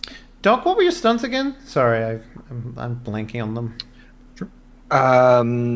The weight of reputation, I can use contacts instead of provoke to generate fear. Danger sense, my notice skill works in the dark and other situations where. Didn't you already have that as a extra though? No, that this is specifically like only if somebody is attacking me, or someone is trying to harm me. And normally it's pitch black. I'll still be able to react as normal. Okay. Yep. And indomitable, I get +2 to defend against provoke attacks, specifically related to intimidation and fear. Right. Awesome. So that is it for character creation. The rest of it is like kind of your character stuff. So like what they look like, what their name is, kind of what their personality is. It's all stuff you can kind of fill in as you want to for the first session. But like character sheet mechanically wise, that's everything. Okay, I mean That was actually really fun and pretty easy to do. Yeah, it takes time because it's a lot of discussion about like what their character is and like what makes them who they are. Makes it fun though. It really helps. Like especially maybe if someone isn't like as good at like coming up with backstories and stuff. The core book really helps kind of guide you through it. That's pretty cool. You know, the only thing that I had in my mind when I came into this was I know that I wanted him to be less confrontational than my normal characters. And that's all I had coming in. So just sort of talking about the game and, you know, that sort of stuff really cemented that I wanted him to be like, you know, found his place at the Authority was another thing that came up pretty early. And I guess the rest sort of fell in really. Awesome. Yeah. It's cool though. Yeah, it is I'm glad good the way like the characters flesh themselves out through character creation. Totally. Like I was just, what if Bill Paxton was a reporter? That was it. That was my idea. Oh, nice. Awesome, cool. So yeah, I guess unless somebody has any last questions, I believe we're good. Questions about the world or the game or anything like that? Anybody? So I assume you're going to go through with Pian and do this stuff. Are you going to like maybe talk to her about what we did for the aspect that connects us to another PC and maybe? I think we'll probably talk about it and then we can shoot some stuff off in Discord. You're going to give us an idea of what she said as well? Because that'd be cool. Yeah. Once we get together and figure that out, I'll like, hey, so Pian's thinking this, blah, blah, blah. I explained your guys' characters. Do you guys have any ideas about connecting yourselves or whatever? And we can figure out the aspect from there. Okay. Sounds good. Yeah, I like it. Also, we just passed 8,500 total followers for the stream this session. So, yeah, wow. Fucking awesome. Yeah. But fuck yeah. I honestly, like, I played, now that I've seen this system again, I played Fate once, and it was such a fuck around, like, system. We did character creation and never completed it. So I'm interested to see how this actually works and what we actually do. Because, you know, all this stuff I've been like, you can add, like, fucking 6 things to a roll and just fucking crush it. Like, seems interesting. Basically, as long as you have fate points, you can pump your roll up. Yeah. There's that, and we're playing Fate Core. There's actually another version called Fate Accelerated, which is even lighter. Yeah. Basically, I mean, you just I like have, a little crunch in my role playing games. You know. Sure. I like they're both good for different stuff. Like Fate Core is definitely like if you like the narrative stuff, but then also want a little bit of crunch to it, like some skills and stuff. And then Accelerated's like. Accelerated can pretty much do like anything you could ever want it to do, like because it's so light. Basically in Accelerated you have your aspects and what are called approaches instead of skills, and that's about it for your character. Unless you have your aspects, your skills, and your stunts and stuff. So nice. Well, let's do some shout outs then, and call it a show. Cool. Mr. Doc Gast, what up, sir? Yo. I've been playing a game.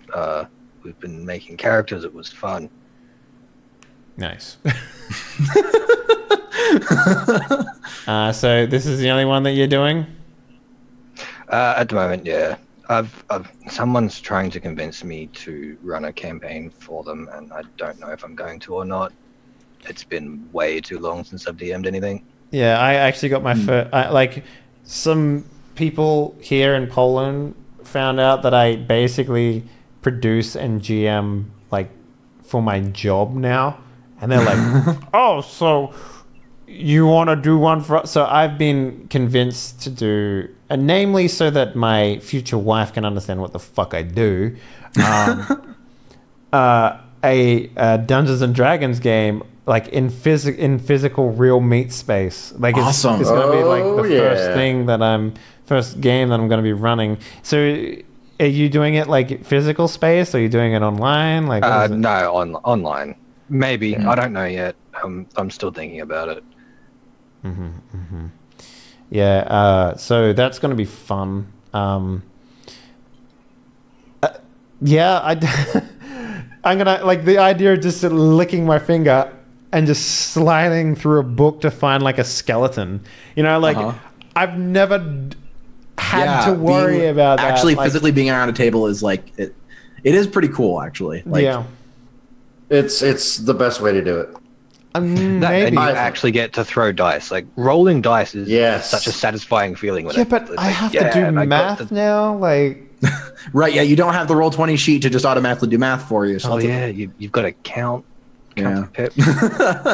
am I going to record it? I don't think so. I don't have like a nice setup. It'll just be on my coffee table. And while my apartment is actually pretty nice, if I'm going to do something and put it on my channel as a Die Party branded show, it's going to have to be fucking pretty nice. Like everyone's going to have to be mic'd. Yeah. It's going to have to be cameras. There's going to have to be dice cameras. It's going to have to be mood lighting, which is, not that hard because I got that shit here. But fucking nah, man. That sounds like a nightmare to set up. Like some of the like, there's definitely like you have to put some work into it, get some good quality for it. But some of the there are some streams that do like IRL ones. And and the IRL streams actually do significantly have better like viewership than like the stuff that we do.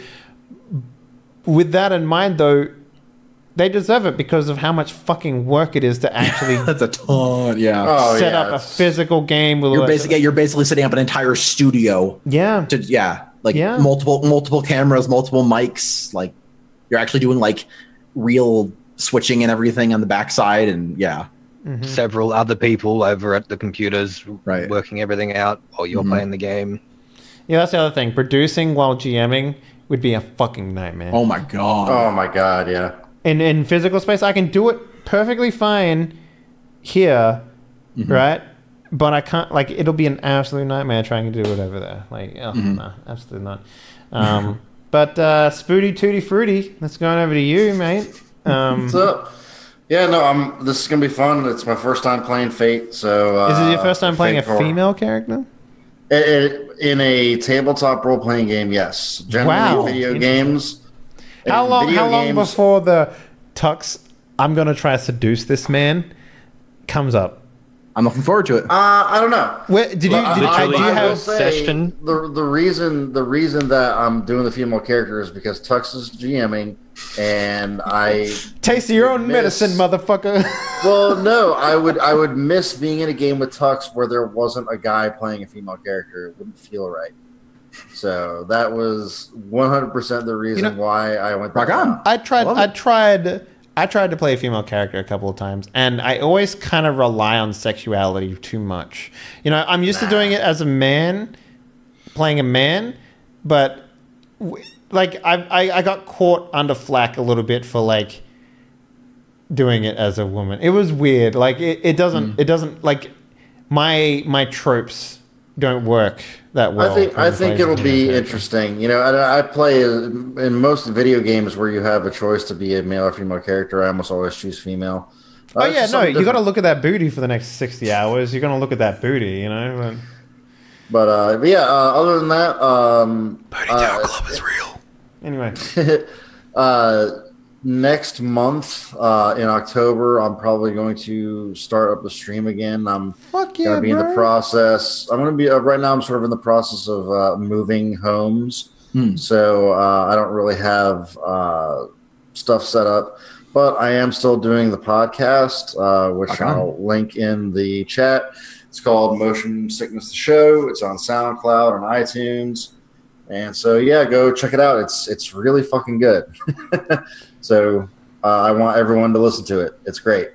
He's not biased at all. Yeah. Giving that opinion. Yeah, I'm not biased at all. It's For some reason, chat's talking right now about how much of a housewife you're going to be in the show.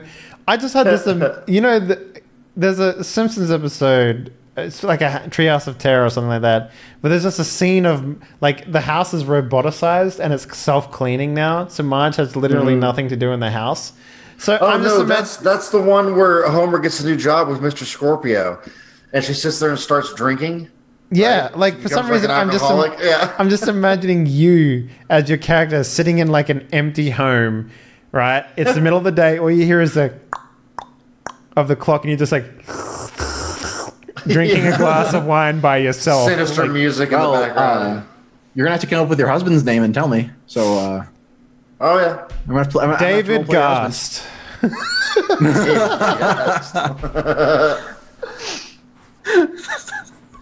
Fantastic. I like it. Great, awesome. And last but not least, we have our game master for the new show, Polyrhythm, that you're watching right now, Mr. Mrs. Tuxtradamus. What up, sir, madam? Yo. Hey, everybody. Thank you for joining us for character creation. Hopefully this gives you another good look into what's going to be going on with the show. Kind of what, at least definitely not what the characters are going to be able to do. Like a better understanding of, like, I know during the drawing board, I was kind of just like, it's going to be really weird and powerful and stuff. And now you definitely have an idea of what people are going to be able to do and kind of the stuff that's going to be going on. So I hope you will join us for the first episode.